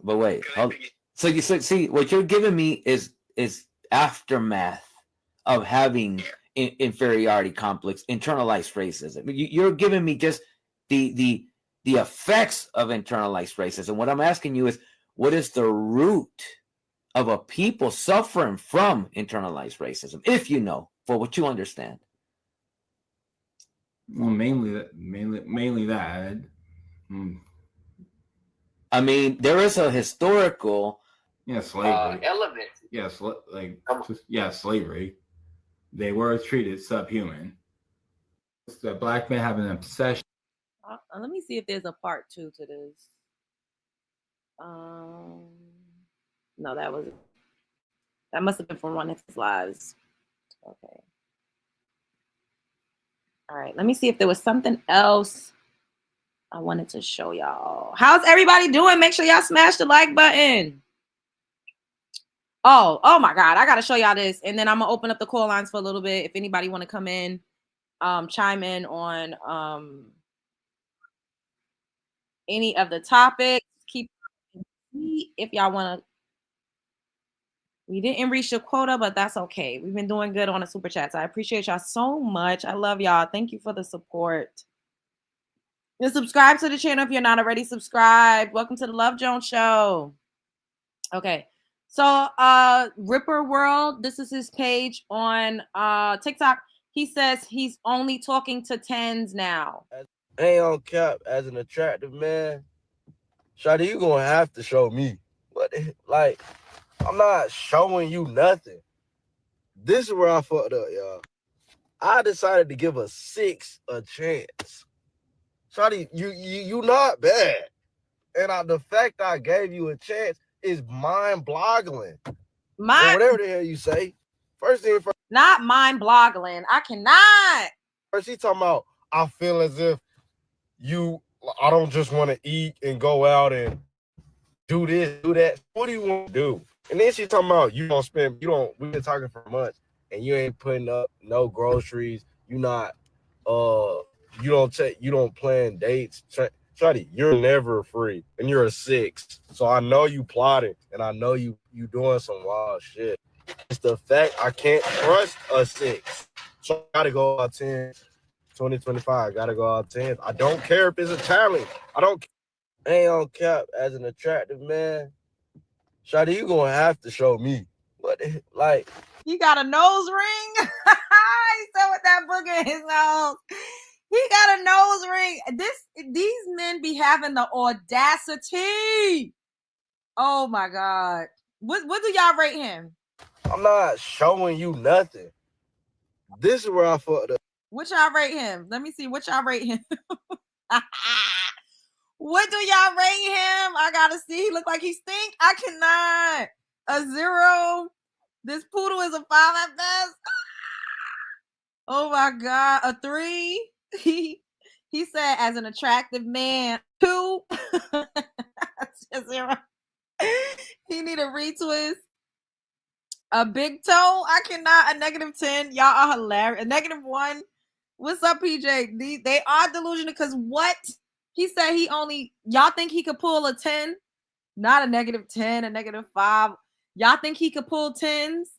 Thank you, Sabrina, for the super sticker. Thank you, babe. A -5, a 4, but the personality makes him a 0. 5 before he started talking, but a 1 now. I would rate him a 4. I don't like the way his eyes are shaped. I don't like his dick and ball nose. His lips I don't like when people look like they have watery lips. Like, I don't know how to explain it. Like, some people have just like super smooth lips. I like lips with ridges in it a little bit. Like, does that sound weird? Like, I don't like people lips that just look wet and like just super smooth without no definitional creases in it. Like, a top lip could be like that, but the bottom lip, I kind of like a little bit of texture to lips, if that makes sense. His lips look wet, like he just smoked blunts all day. Like, so I don't like his dick and ball nose. I don't like the shape of his eyes. Like, his eyebrows are too turned down. I don't like his lips. I don't like his lips. His lips just irritate me. He has a nice complexion. He has nice smooth skin. I will say that. That's why I would give him a 4 because he has nice skin. His teeth aren't bad. I'm not too mad at his hair, even though they look like, you know, somebody said he needs a retwist. But I don't like his features. I don't like his features. A very drunk 10. I don't like his features. A 2 or 3 if I squint. Yeah, maybe a 3. Yeah. He looks like he smells like doodle. Not like he smells like doodle. I cannot. I just don't like his features. Like, wait, let's play this again. What up, y'all? I decided to give a 6 a chance. Shawty, you not bad. And the fact I gave you a chance is mind-boggling. Or whatever the hell you say. First thing first, he talking about, I feel as if I don't just want to eat and go out and do this, do that. So what do you want to do? And then she talking about we've been talking for months and you ain't putting up no groceries. You don't plan dates. Shawty, you're never free and you're a 6. So I know you plotting and I know you doing some wild shit. It's the fact I can't trust a 6. So I gotta go all 10s. 2025, I gotta go all 10s. I don't care if it's a challenge. Ain't on cap as an attractive man. Yeah, I don't like the nose ring. Like I would give him a 4. I would give him a 4. If he had a better personality and he didn't have the nose ring and he looked a little more groomed, then I probably would bump him up to a 4.5. 4.5. He wants a 10, but don't plan dates. Then he was saying, I'm a lipologist. I love this is one of the things that I like on a man is lips. Like I really like full lips. I cannot stand his lips. I don't know. It's something about them.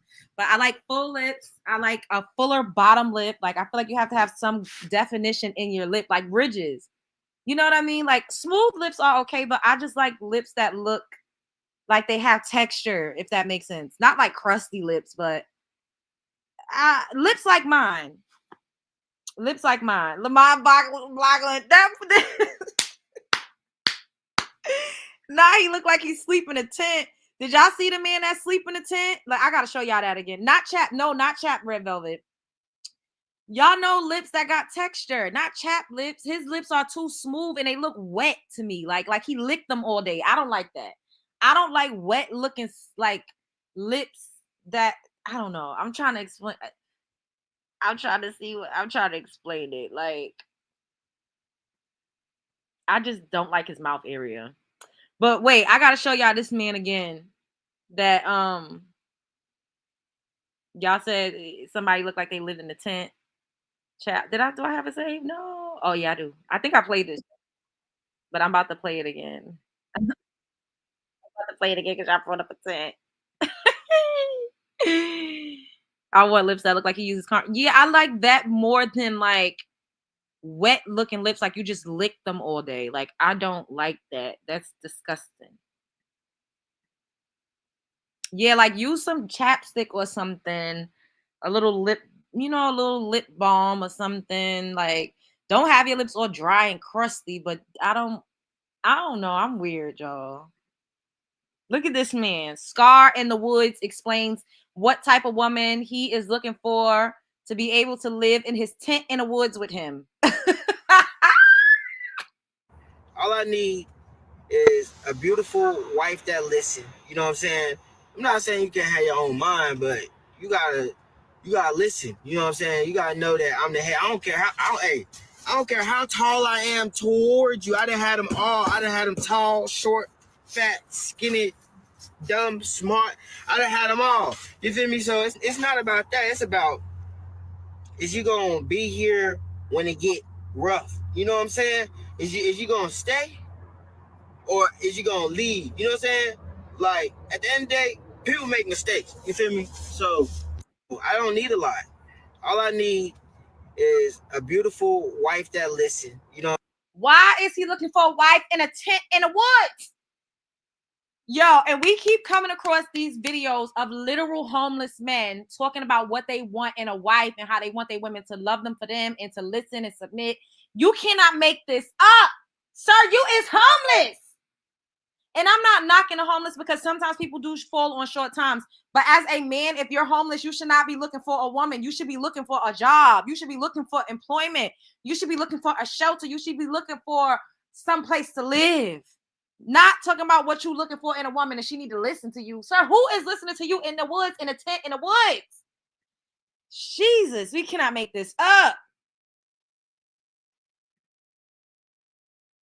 Because I just need my woman to listen to me and I just need her to listen. What? Listen? Sir. You is in a tent in the woods.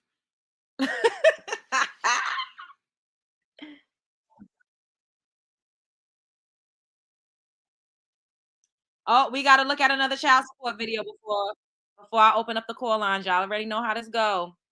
We gotta look at another child support because the men is out here saying that we taking them for child support and we just getting pregnant so we could get child support. They say all we want is child support.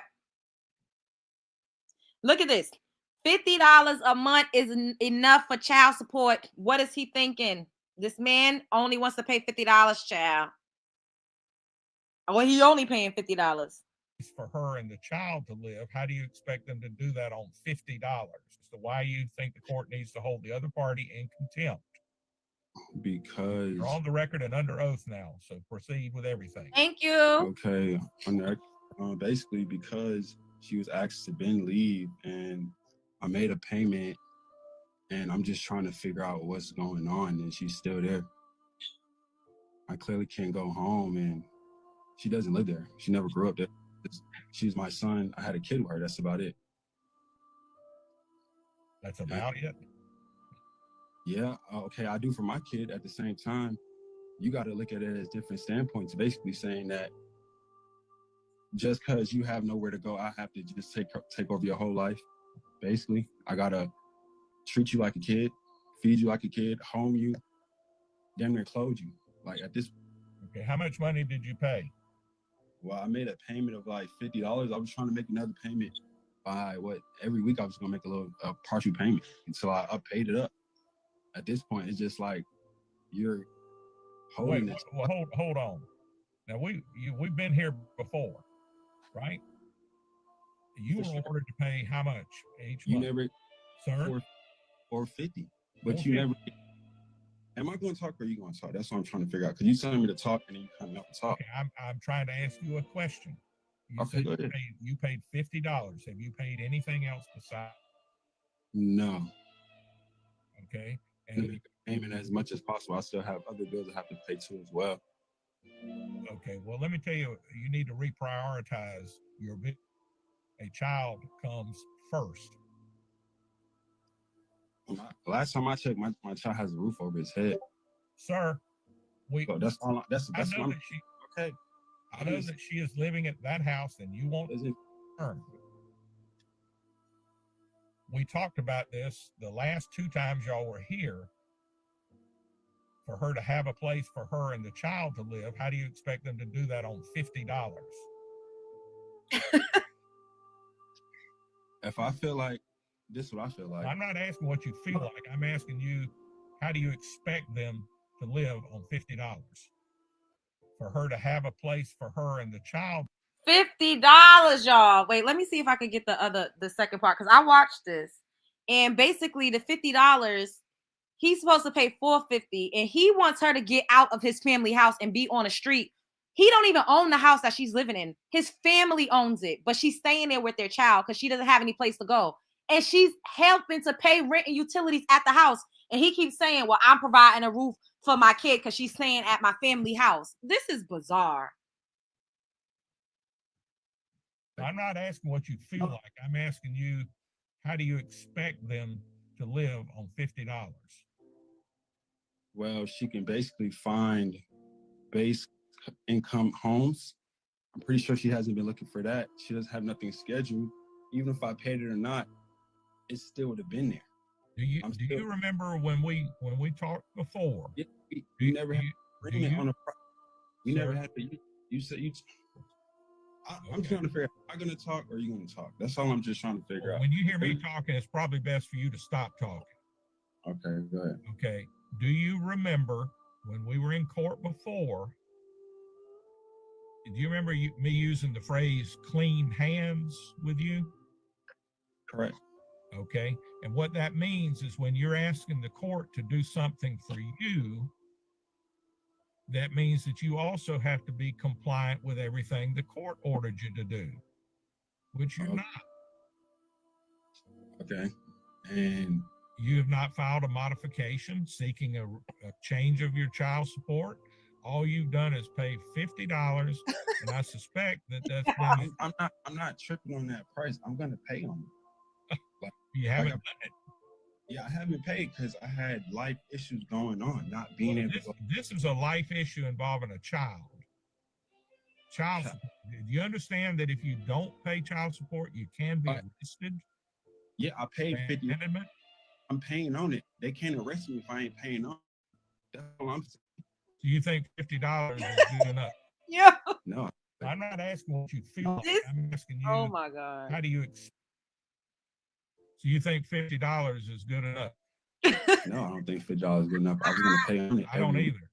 Yeah, if I pay on it weekly, $50 a week or $100 a week, I'm pretty sure that's the same amount equally. You don't know. $50. Sure. It. When did you make your $50 payment? On what, Friday? Okay. So you went. I'm trying to ask you, sir. What I gotta pay? Do I gotta pay it in full? Do I gotta pay a minimum balance? Because you last time we spoke, you just told me just pay something. You never gave me an amount. You never told me the amount.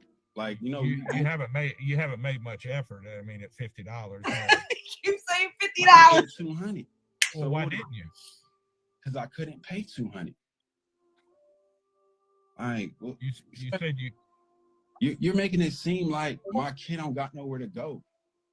At this point, she doesn't have nowhere to go. I filed a contempt for her to leave. Y'all ordered me to pay the child support. He's trying to kick her out of the house that she's in with his kid while only giving her $50. Like, this cannot be real. And that's not even his house. Y'all, I don't know what the hell is going on. I've been ordering her to leave my house. Do you want your child on the sidewalk? No. She can what at this point I come to agreement. If she can't take care of both her kids at this point, just give them to the father.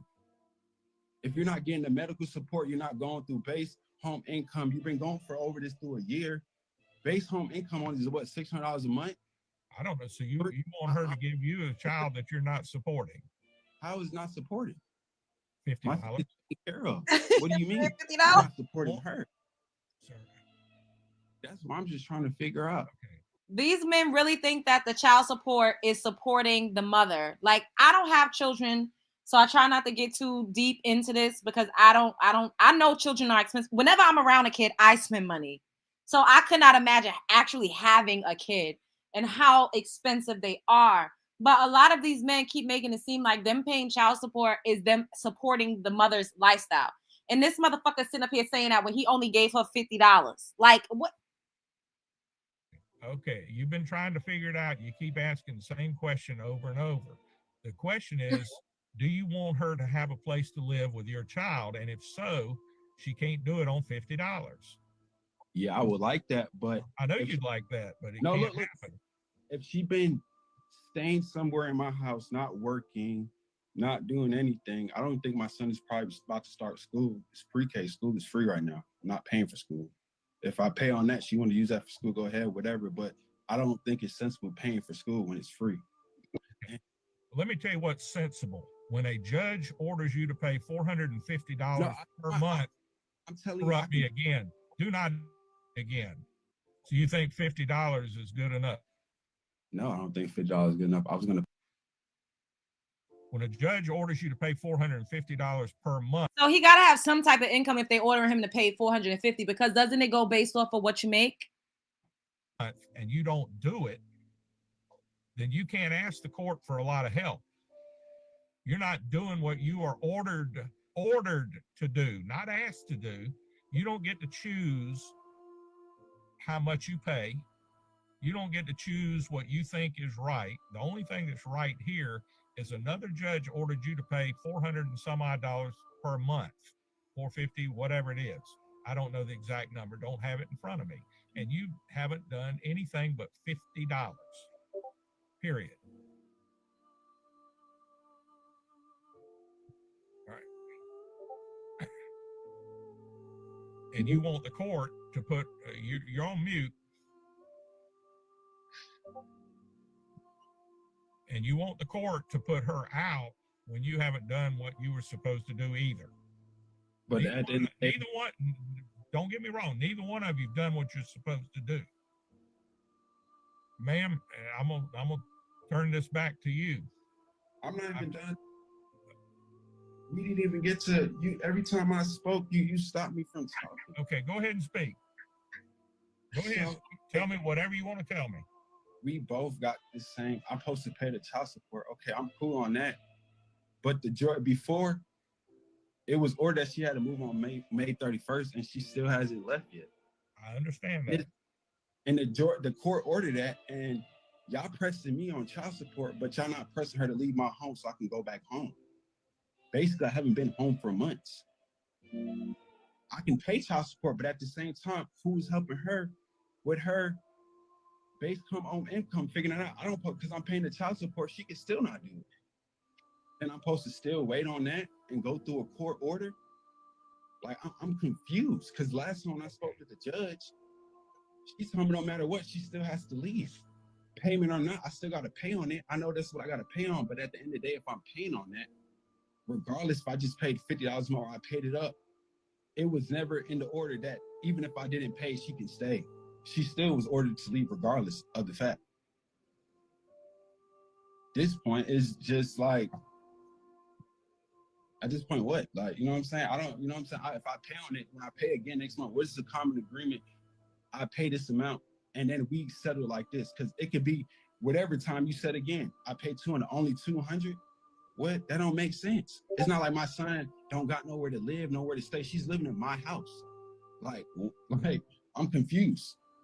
I'm totally confused. And y'all asked her to leave since May 31st, and nothing has been solved. But y'all coming at me on child support. Like, what? This is crazy. I'm the one who filed the contempt for her to leave. When a judge orders you to pay $450 per month, his own brother that actually lives in the house, they have their own family agreement where the mortgage would be paid, but it hasn't, and they are facing foreclosure. So he has asked me if I could help them, not go into foreclosure, which is, I've talked to a lawyer and he has as well. And basically, Mr. Taylor said he wants nothing to do with the house. He has told his family, which I have a witness here today.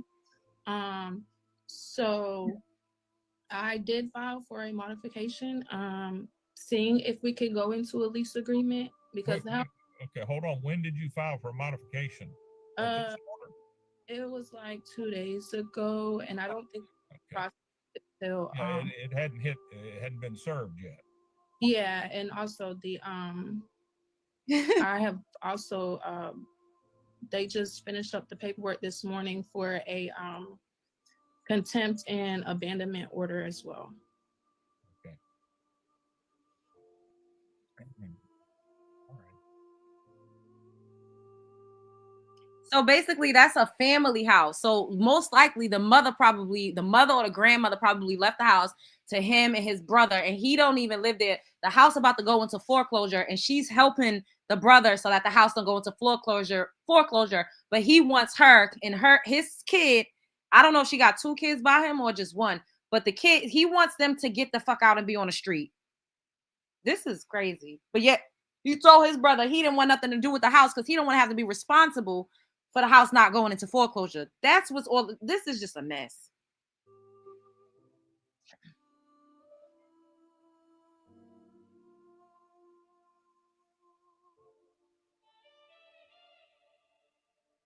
All right, sir, did you understand that?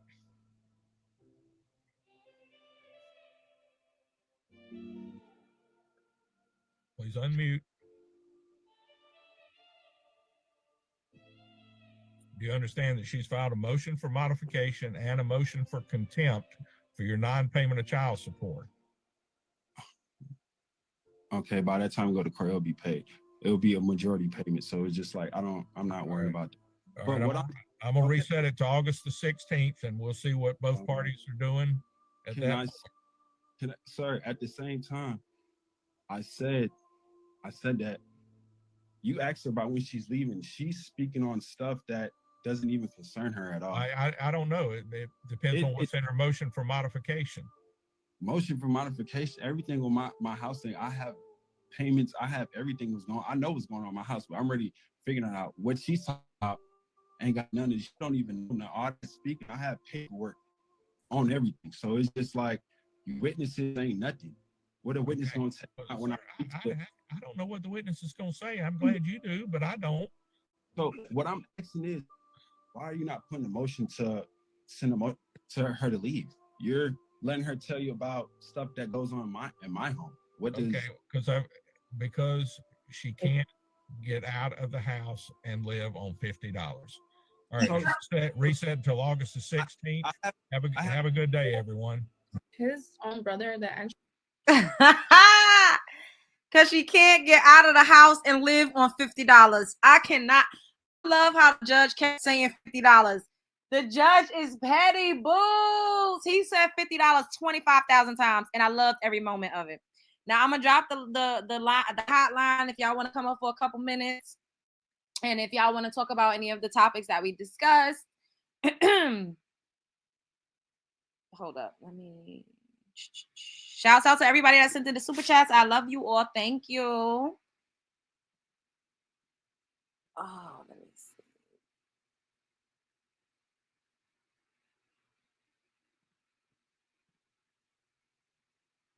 The judge said, "Clock that T." That part, you better clock that T. Wait, I'm trying to explain. Hold up. I'm trying to everybody up in here, smash the like button. We need to have at least 100 likes. Oh, we do. Never mind. Sorry. I needed to refresh it. But still, if you have not liked the video, like the video. And if you're not subscribed to the channel, subscribe to the channel. Okay. Why would the judge make her leave with no place to go in a dusty $50?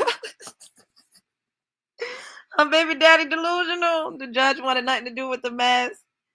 Oh my God, she can't get out because he has to pay those exotical taxes. You can't put their own on the street. That part, they don't even give a damn. They be ready to just throw you out to the curb. You and the kids. Oh my God. You see how a lot of these men, that's why, child, this, ladies and gentlemen, well, mostly ladies, but I know it's some men that be watching me because men love it here too. They just be bush babes. Shouts out to the bush babes and the looky loos. Y'all know I love a click and a view. Make sure you like, make sure you comment. And even after this live, love bugs, do me a favor when you get a moment and drop me some pink hearts. If you're catching this on the replay, make sure you drop me some pink hearts in the comments. But this is why I always say, have children when you are truly ready to be a mom. Point blank, period. I don't care if you are married to the love of your life. I don't care if the moon rises and sets on that man's ass. Have a baby only because you are ready to be a mom. Because ultimately, mama's baby, daddy's maybe. I know that sounds very tacky and ghetto, but child, it is what it is. Your husband could pass away. Anything can happen. He could divorce that ass. That motherfucker could change and say, "Welcome to the show, bitch." Once you get pregnant, anything can happen. So make sure, first of all, that he got a coin so you could dig deep up in them pockets, sis. If it don't work out, you dig deep up in them pockets, okay? And make sure you have your own coin so that you'll be able to support your child. Like, just please, if you don't already have children, I think being a mom is miraculous. It's such a beautiful thing, and hopefully one day I'll experience that. If not, I'm gonna be a rich flies auntie, okay? Cat lady exclusive. But at the end of it all, only have a baby when you are ready to be a mother. And for me, being ready to be a mother is also being in a financially in a good place. Hello, RN representative. Hello, hi. How are you? I'm good. How are you, F. Jones? Good. So what are your thoughts on tonight's conversation? Oh my gosh, it's not shocking. This is what they do, but I like to go around and actually teach women about this kind of devil. This is a covert narcissist right here. They like to attach themselves to people. And a lot of these men love to attach themselves to women through babies, especially when women are at their highest and probably when they see like a light around them. It's something. Usually, and a lot of the time these men are getting hooked from social media pictures. So they're falling in love with these pictures. Okay. And then they're getting attracted to it cuz when we're single, we're at our best, we're glowing, we're not stressed. We have more money in our pocket because they're not trying to dig in it. And a lot of the time when they come to us, we're at a fresh moment in our life. We're f- Yes. and they love that. So when they get their claws in us, right? Once they hook those claws in, oh, it's game over. Then they start to show who they really are and their real intentions. But a lot of women, they can be quite empathetic, And a lot of things that we are empathetic towards, we should stop being empathetic. Because if we think about it long term, it never really helps and it never works. We are women that need a village. We need strong foundations. And a man, a pookie with a dusty hoodie and no job, uh like that, they have nothing to offer us. All right. We're the ones at the end of the day that get stuck with the baby, the weight, and the stress. They will put you through immense stress to see how far. Hell, a lot of them push women to suicide as well. That's how far a Ooh, covert narcissist. unalignment. Oh, my bad, my bad. Unalive. Oops. Go ahead. My bad. But yeah, they push women to unaliven themselves. Okay, sometimes, a lot of these women be jumping off and, unaliving the children. It's stress. That's why we should not allow people to really do this to us, to trap us, to bring us down to their level, to try to humble us, because that's what they call it, humbling, when it really is just to destroy you so that you cannot think for yourself and that you're in a state of confusion and cannot see through their BS. Girl, you better preach. That's exactly what it is. Hello? Hello? Yeah, hello? Yeah, I don't know what happened. I think you went out for a second. But what else did you want to add, boo? I don't Oh yeah, yeah, yeah. Like it's deeper. It's more a spiritual level with why these men are having babies, knowing they don't want to be fathers. Like, and we should, and we also have to take responsibility too, because sometimes you have to sit down with the man and ask him, "Do you want a family? Is this what you want? How bad do you want?" You gotta have that man begging and begging into marriage. All right, that's when I believe a man wants a kid. Ooh, that's a good one too. But unfortunately, sometimes even when you marry, they switch up. Like you never know. Like you never know. But I do feel like that is more of a safety net than just doing it without, the marriage. I agree. Well, when you think that when you get married, even though mothers tend to keep the children, if a man switches up and he's putting you through hell in marriage, Oh man. hello. Hello. Yeah, I can hear you. Oh Go. yeah, so why not allow the man to be the primary caregiver? Because women, we're very fragile. We have to refresh ourselves. We have to have a good headspace. And sometimes with relationships like that, and we take on the kids and stuff, that can affect you in the That's true. long term. In the long term, it don't affect them. I'm all for giving a man his kid, especially if it's a boy. Like these women see these men doing evil stuff during the child custody. They know they need money to take care of the kid. If the man is making the income, let the kid stay with the dad. Let him see what it is to be a parent. My Cynthia G, brother. sorry, boo. She said it's better for women to have children out of wedlock. I will not be getting married before I have a child. Wow. I've heard women say this because True. it's harder to get custody.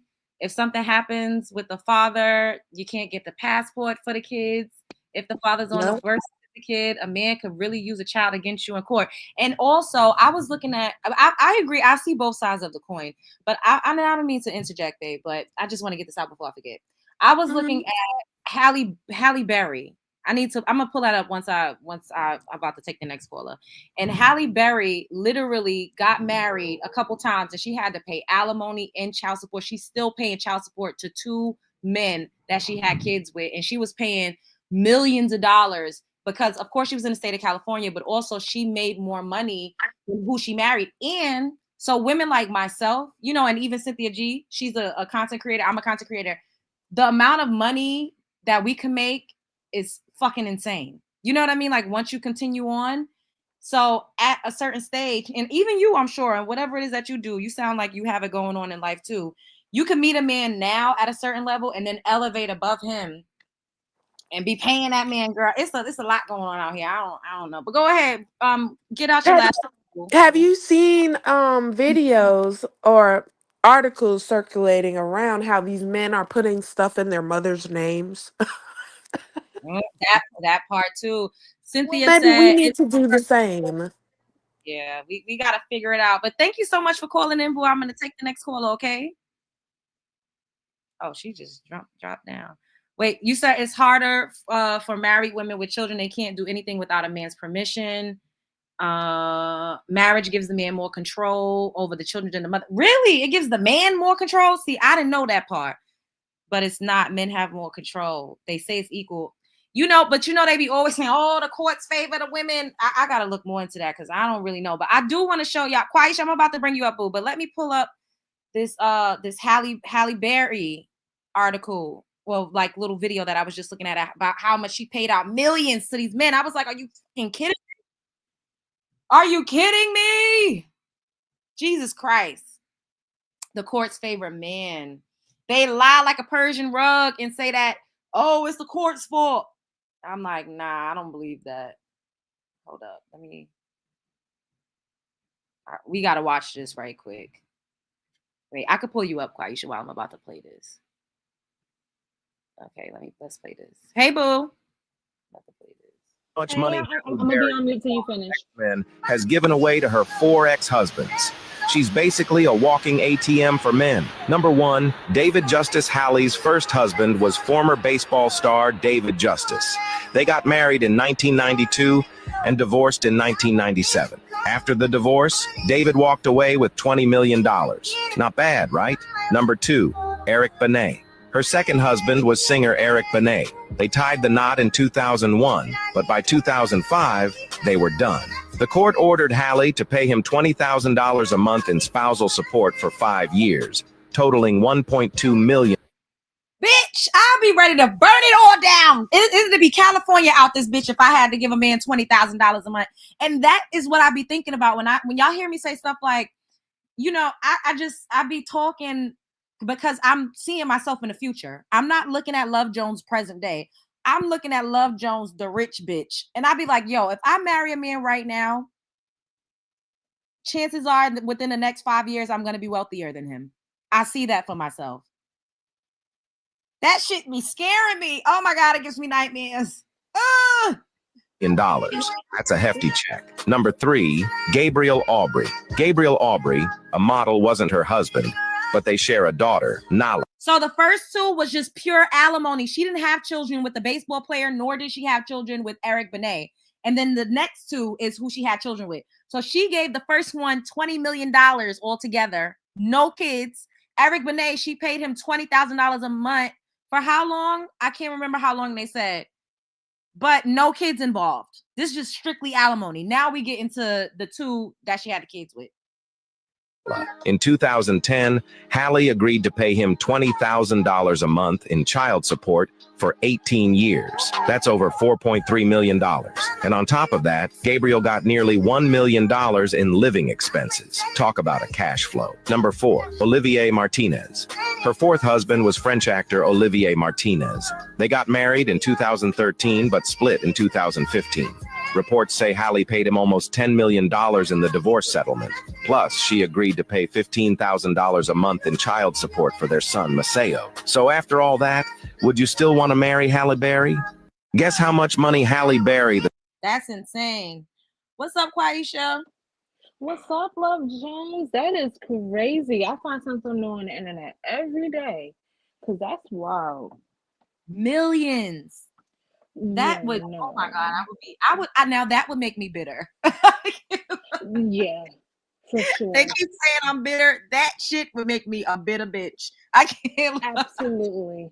And especially because it's like, you somewhat knew what it was in the first place. But this is why I understand when women say they don't want to marry down. They don't want to go down. They want to excel. They want to increase. Because to go backward is crazy. They saying she married a bum. Because those men won't want for nothing. They sitting on their behind getting paid.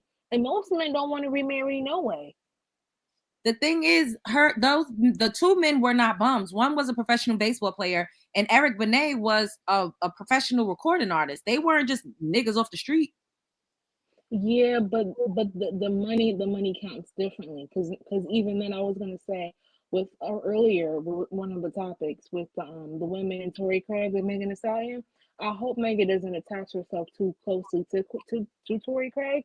Because he don't make money like that. Like, yeah, he in the NBA, he getting the bag, but her bag and his bag are two different bags.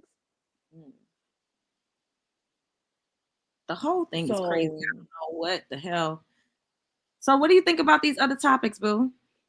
So with these women and then in the Tory Craig situation, I'm just trying to understand why they salty for it.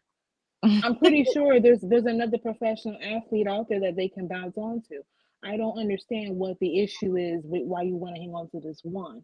And then the one you had, I mean, don't get me wrong, I mean, he's still doing good, but he not like top level. Shouldn't you be worried about something else? Then you be worrying about Megan Thee Stallion, like just to make it a whole point to embarrass her? Like I don't understand that. I blame black men.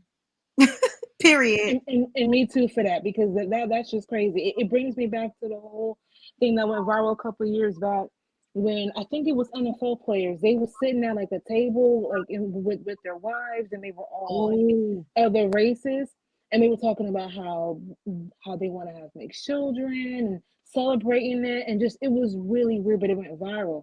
It brought me right back to that, and I'm like, oh, so they not used to being down a bag.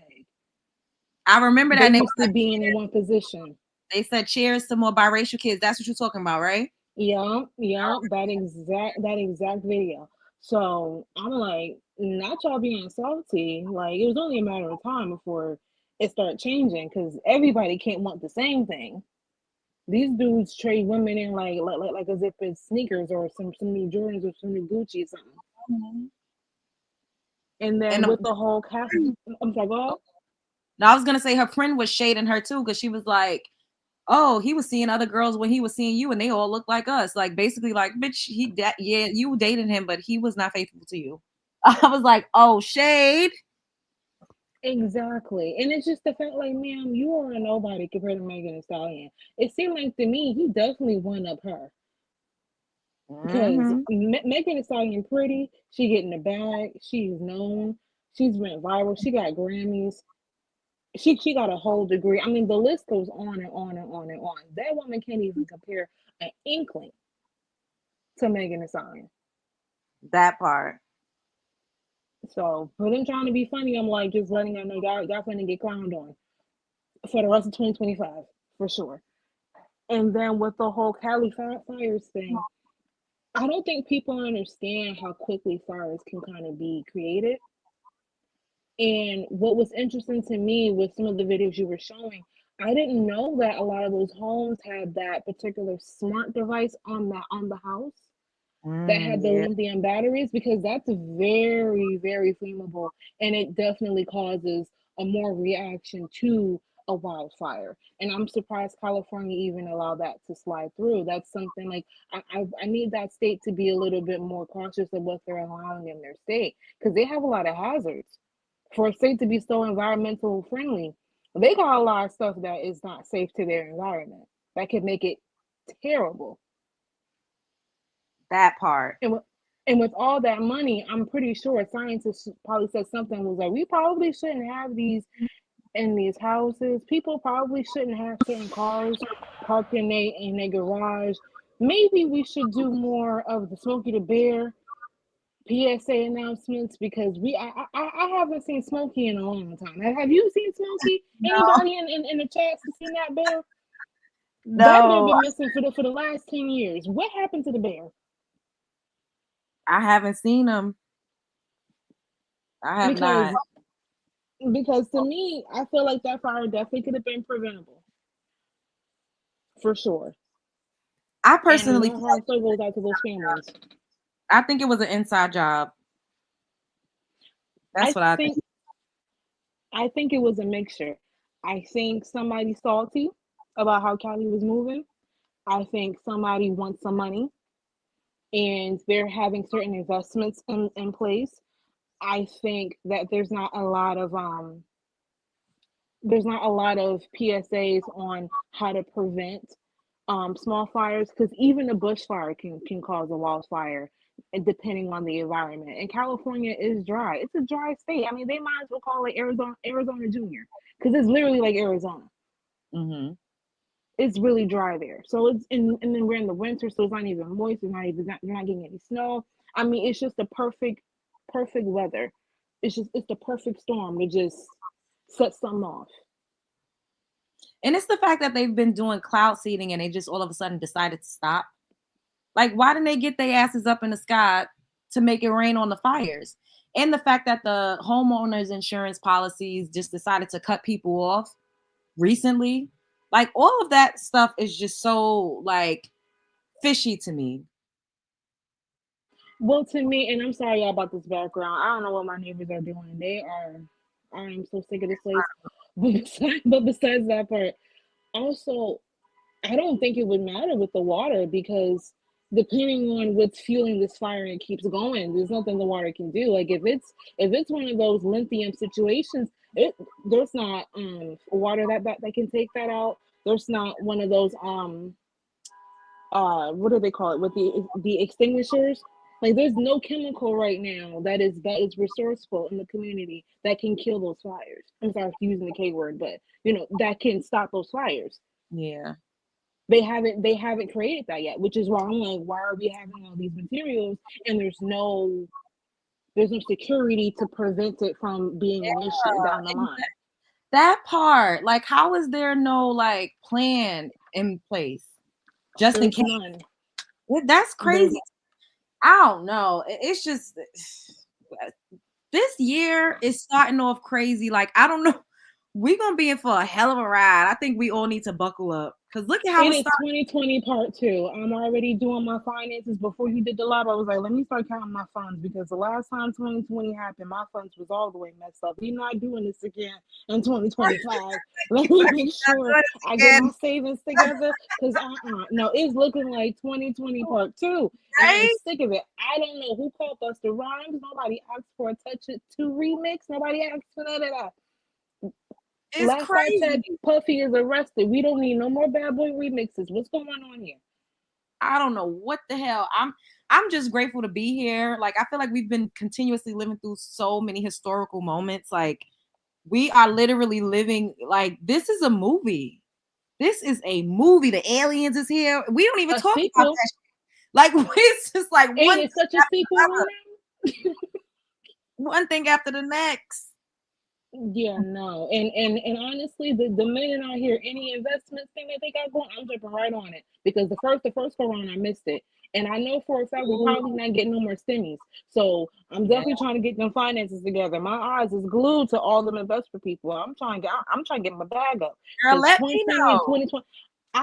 I just got back to a bag. I'm like, sheesh, like why y'all wait till I get a bag to all of a sudden to just start all this chaos? I'm waiting for the mermaids too, Sabrina. I want to see a mermaid so bad. Listen, I just hope that they don't look like scary monsters because I would be petrified. it's But I would probably scary. probably like a scary monster. Ooh. It's probably probably gonna be something that we ain't nobody even thought of. Oh my God, no. Thank you for calling in, boy. I'm gonna take your next caller. Absolutely. Okay. Hi, Luna. Hi, Love Jones. Hi, Sunkid sister. How are you? I'm great. What about you? I'm good, thanks. So, what do you think about these topics? Oh my goodness. First of all, it was that clear woman coming there talking about Megan Thee Stallion. Megan, like, girl, you don't be quiet. Oh my They goodness. can't stand to see, like, when they date actual millionaire rich women that looks and act nothing like them is crazy. The fact that they are shocked that black men date us is what is like got me. I'm like, Lord. I'm gonna I say, mean, they act like they hate us on a daily basis, so. yeah, that's Well, most of them. I'm gonna say not all, not all. you know we gotta keep saying that shit. Right? Not all, but like Yes. it's enough for y'all. Okay. Okay. But yeah, also about the California thing. Oh my God, prayers out to you guys, whoever is in California right now, because I know that's literally heart wrenching. But did you see where on X people was literally comparing it to Sodom and Gomorrah? No. I was like, what the actual F? Yes, it was literally trending like damn near as soon as the news broke. I gotta get on X. I have an account, but I don't use it. I don't go in there. I need to. Yeah, I'll go every now and then, but I just so happen to, since everything is trending right now, I was like, well, why the hell not? Yeah. But yeah, so I'm like, how are you guys? That is so evil to say. Like, how are you guys literally going to compare something, especially like something biblical, when you, I mind you, I live in the South as well. So wasn't y'all almost washed away like Noah? Those, I heard those the main people that were saying it, but I'm like, natural disasters can happen anywhere, so be mindful of what you guys say. Yeah, and you know, I heard that so far 5 lives were claimed, and that's Oh, sad. People just your house, like I can imagine. I'm yes, not a homeowner yet. I will be, inshallah, soon. yeah, But all of your belongings are here. You know, like memories, your passport. Like people not just walking around with their birth certificate and their passport. Like right, everything gets burned to a crisp. I couldn't imagine having to start over from scratch. Like, yes.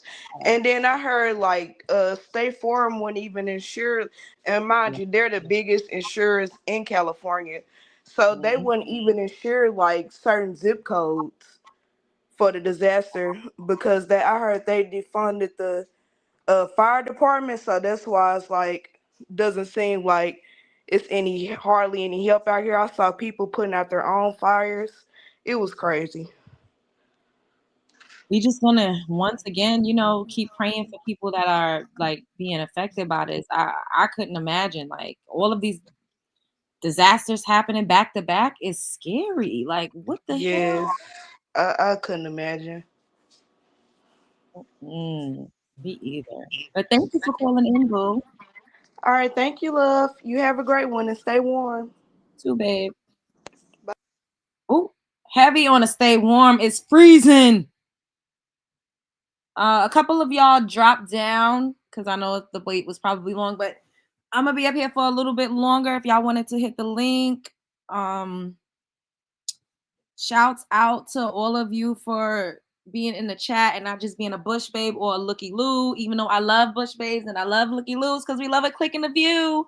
Make sure that y'all smashing the like button, okay? And make sure you're subscribing to the channel if you're not already subscribed, because y'all know I need to squeeze my tiny ass up in this algorithm. It's windy and cold. I can't wait for spring. Me too. Oh my goodness. Me too. The craziest thing, like I've been so I went to, well, y'all know I went to Whole Foods because we did a live in Whole Foods, and I've been wanting like cereal. I got like cold stuff, like cereal, ice cream. I don't know what that's about since it's so freezing outside. Like I've been craving like cold, like, I don't know. So I got me some, no pun intended, I buy the California brand, either oat milk or almond milk, because it has like less additives and just a bunch of other filler stuff that the other brands have. So I got that. I think, did I get almond or oat? I think I got almond in a vanilla flavor. It's unsweetened, of course. Yeah, exactly, red velvet. Yes, but for cold treats.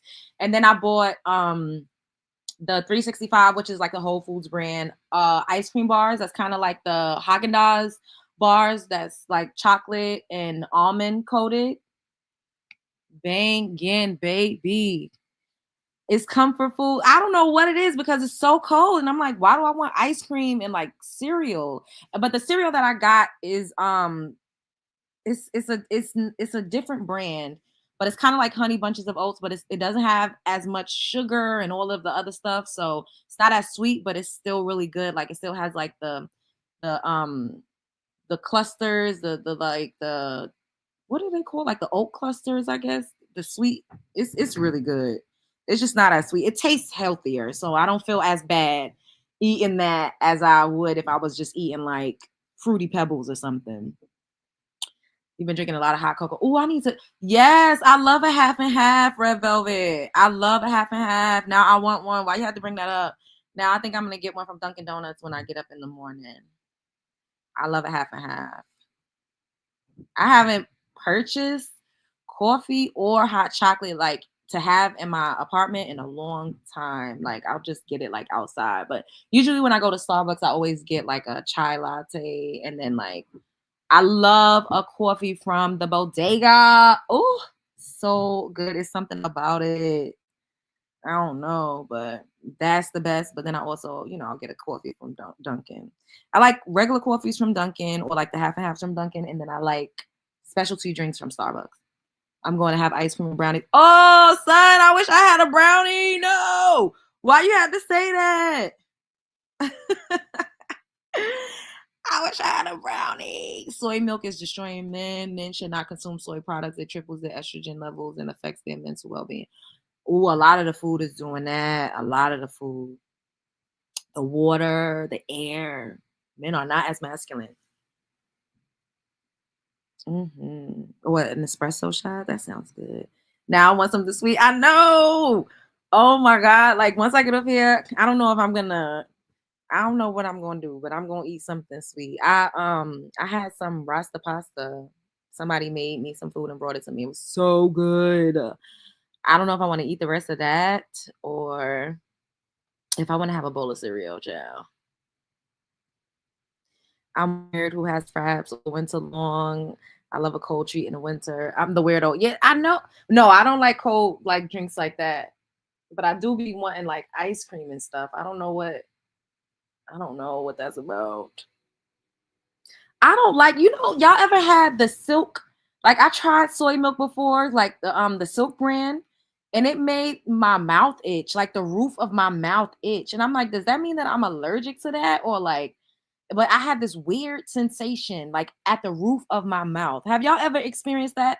Like itchy, I don't like, yeah, I like almond milk and I like oat milk.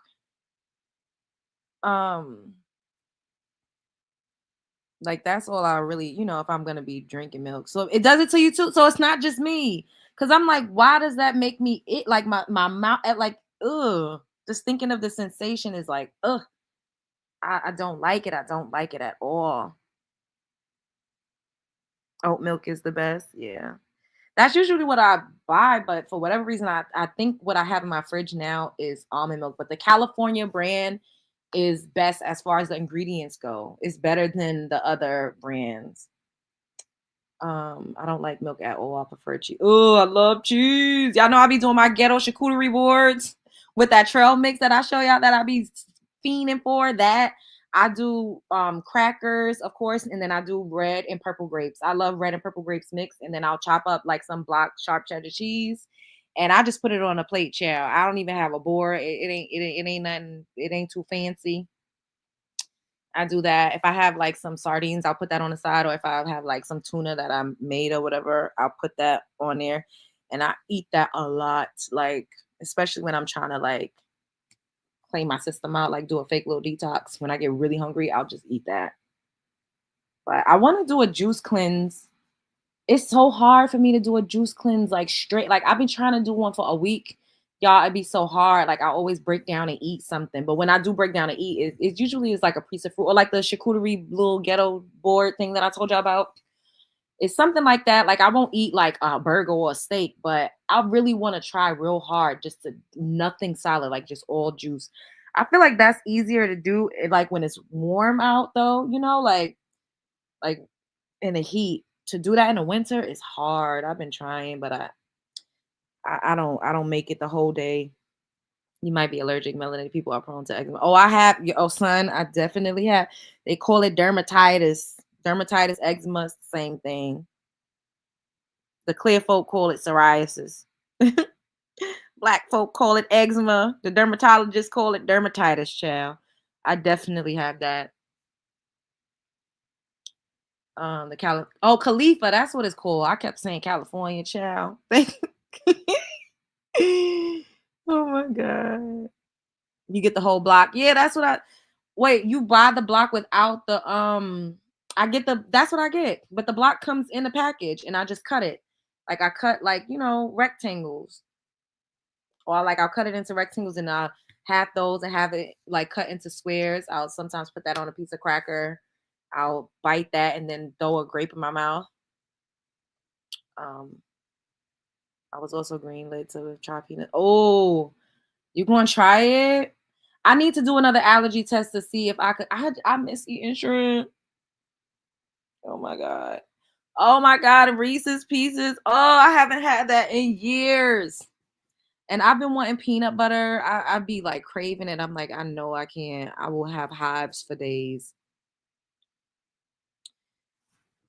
All of us who want to do a juice fast should do it together and be each other's accountability partners. I tried this week and lasted only 2 days. The Amberella, that part, like, I feel like I could go because I don't eat that much throughout the day, period. But then I'd be like, oh my God, like I need something, like, especially when the nighttime hits, child. I mean, like I could go a whole day with no solids, and then I'd be just like feeling like I'm starving, like, woo. I also purchased I got some lemons, like a couple whole lemons, and I got some ginger, like organic. I bought it at Whole Foods and I'm gonna juice it. But I wonder, so for my girlies, for my love bugs that actually juice, because I have a juicer and I only use it like 2 times.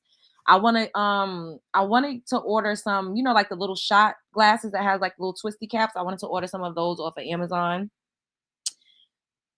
Do y'all juice the I was looking at people said they juice the lemon for the shot for the cleanse. They juice it whole with the rind. But when y'all do the ginger, do y'all peel the ginger or you juice the whole ginger too? What do y'all do? You're doing a fruit diet for 30 days. Yes. What do y'all do? Do y'all juice the whole ginger or do y'all peel it?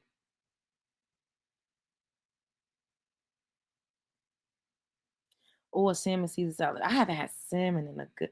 You peel it, okay? You peel it. So I gotta peel it. I'm a peel it because I'm like, because I feel like I've watched videos and I've seen some people put the whole piece of ginger in there. They just wash it thoroughly and put the whole thing in it. Y'all peel it, okay? So everybody's saying peel it. So I'm gonna peel the ginger then. It depends on the ginger. Some peel and some just wash it. Yeah, that's what I'm saying. The ginger is organic allegedly, because child, you don't know what the hell we don't know. You scared the skin will ruin the juice. Okay, so the pieces I have are kind of small. They're not like, but I don't know. Maybe yes, I juice the lemon. Yeah, juice the lemon whole. Exact. Okay, so that's what I'm gonna do. You wash the lemon first. So I wash it. I never thought of boiling it. I just put it in a bowl with some baking soda, and I just let it soak for a little bit. Storm is pretty successful. Yeah, he does. He does do a good job with the fasting. He does. So I'm gonna peel the ginger, and I'm gonna do because I just want to do lemon ginger shots. Like I'm gonna do that. Either I'm gonna order the little things or I might go to Dollar Tree and just get a couple of mason jars. Y'all know I love Dollar Tree.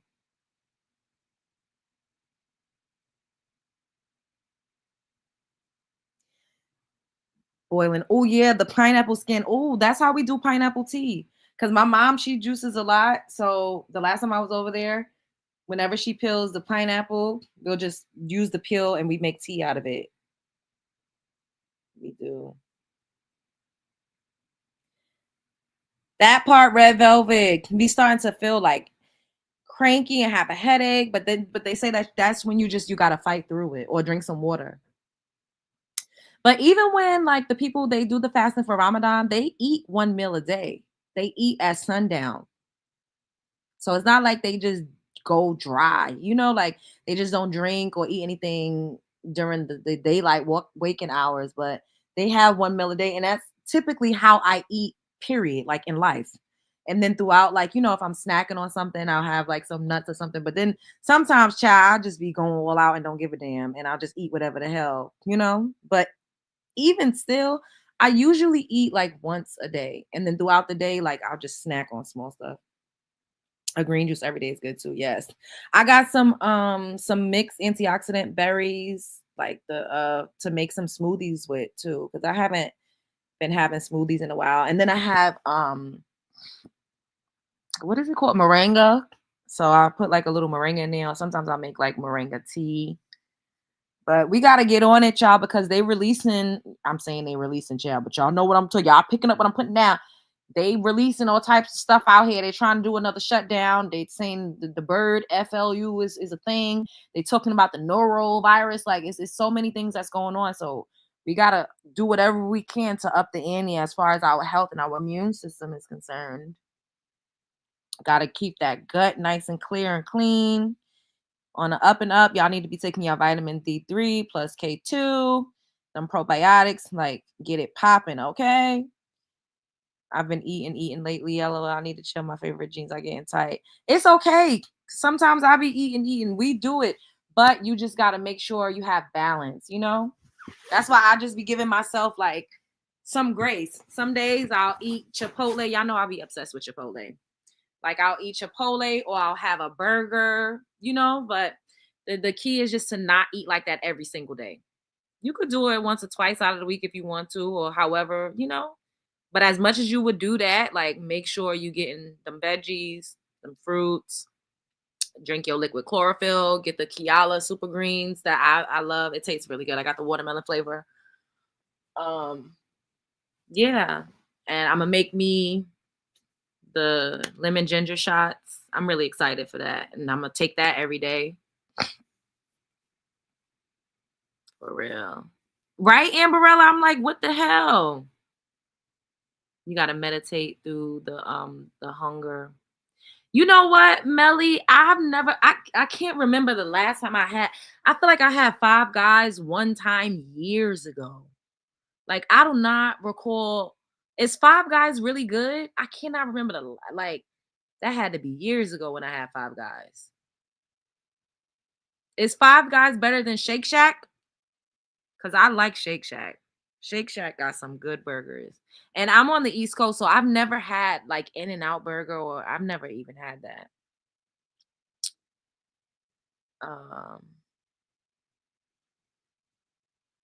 Why do they always seem to start? The Amber girl, if you hit the nail on the head, okay. HMPV, I don't know what the Five Guys is good. Well, if I pass one by and I'm eating a burger during that time, because y'all know I like to eat some beef a couple times a month, then maybe I'll have one, because the month just started and I have not had. Did I have any beef this month so far? I did. I made that Turkish the Turkish pasta that has been going viral on TikTok, and I did not like it the way that I made it according to how they say to make it. So I had to add my own seasonings and stuff, and then it tasted good. Also, I didn't use the the yogurt. I use ricotta cheese.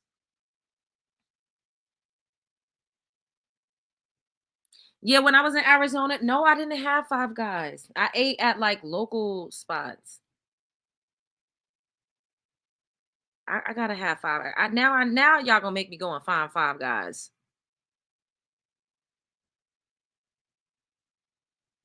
And I didn't have In-N-Out. I never had In-N-Out.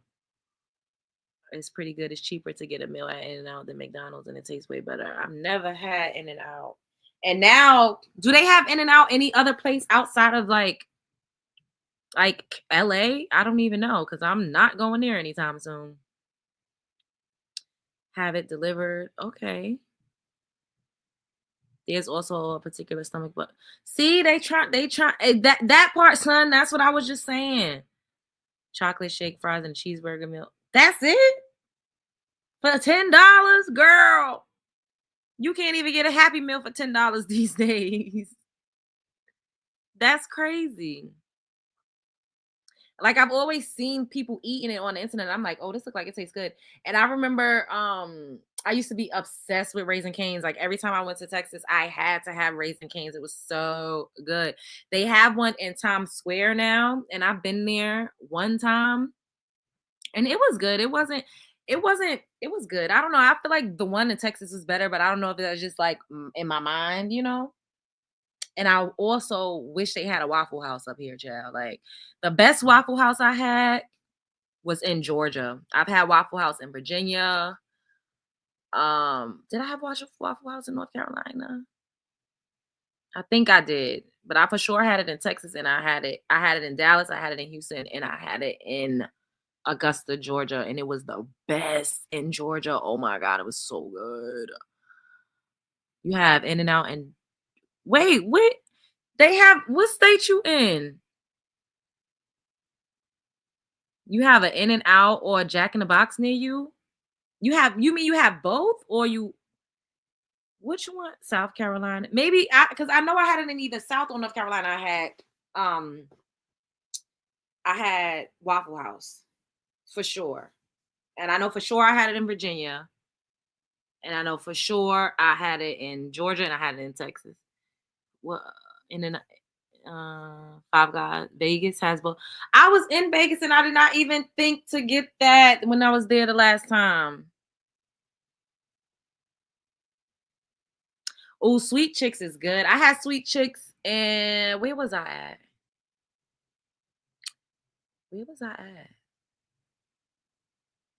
Union Square, like near 14th Street.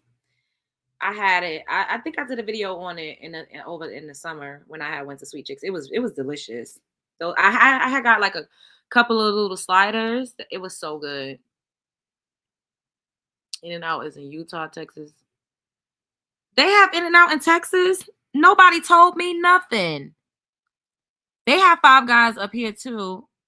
You don't know if it's Jack in the Box or In-N-Out. Okay. You in Charlotte. Okay. Waffle House is bomb. They got Waffle House in Baltimore. I did not know that. What? Because I think I might go. My aunt lives in Maryland. I might go to her house for the Super Bowl. So we might have to go and find that Waffle House, Cheryl. What? That would make my day.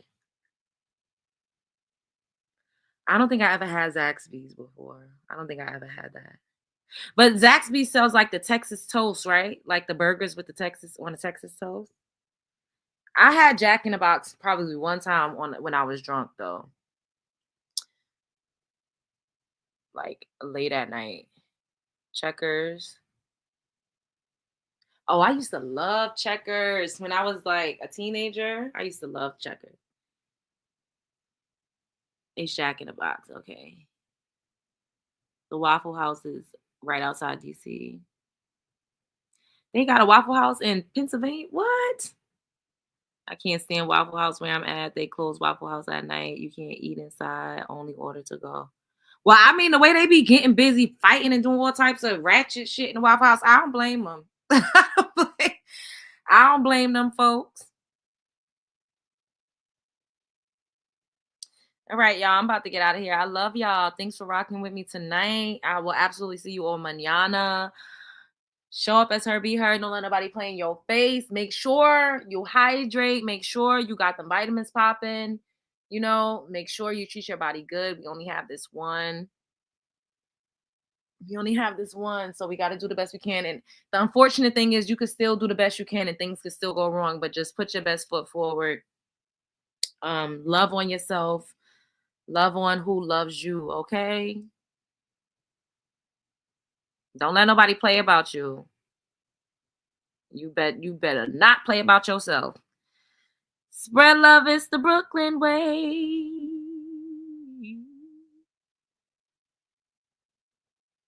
I want a sister like this one because that rack is fire. Shut the hell up. Now, we was ending on a good note and you had to come up in here and ruin it. Bye, y'all. Ciao. Like, comment, subscribe. Share because I know you care. Deuces.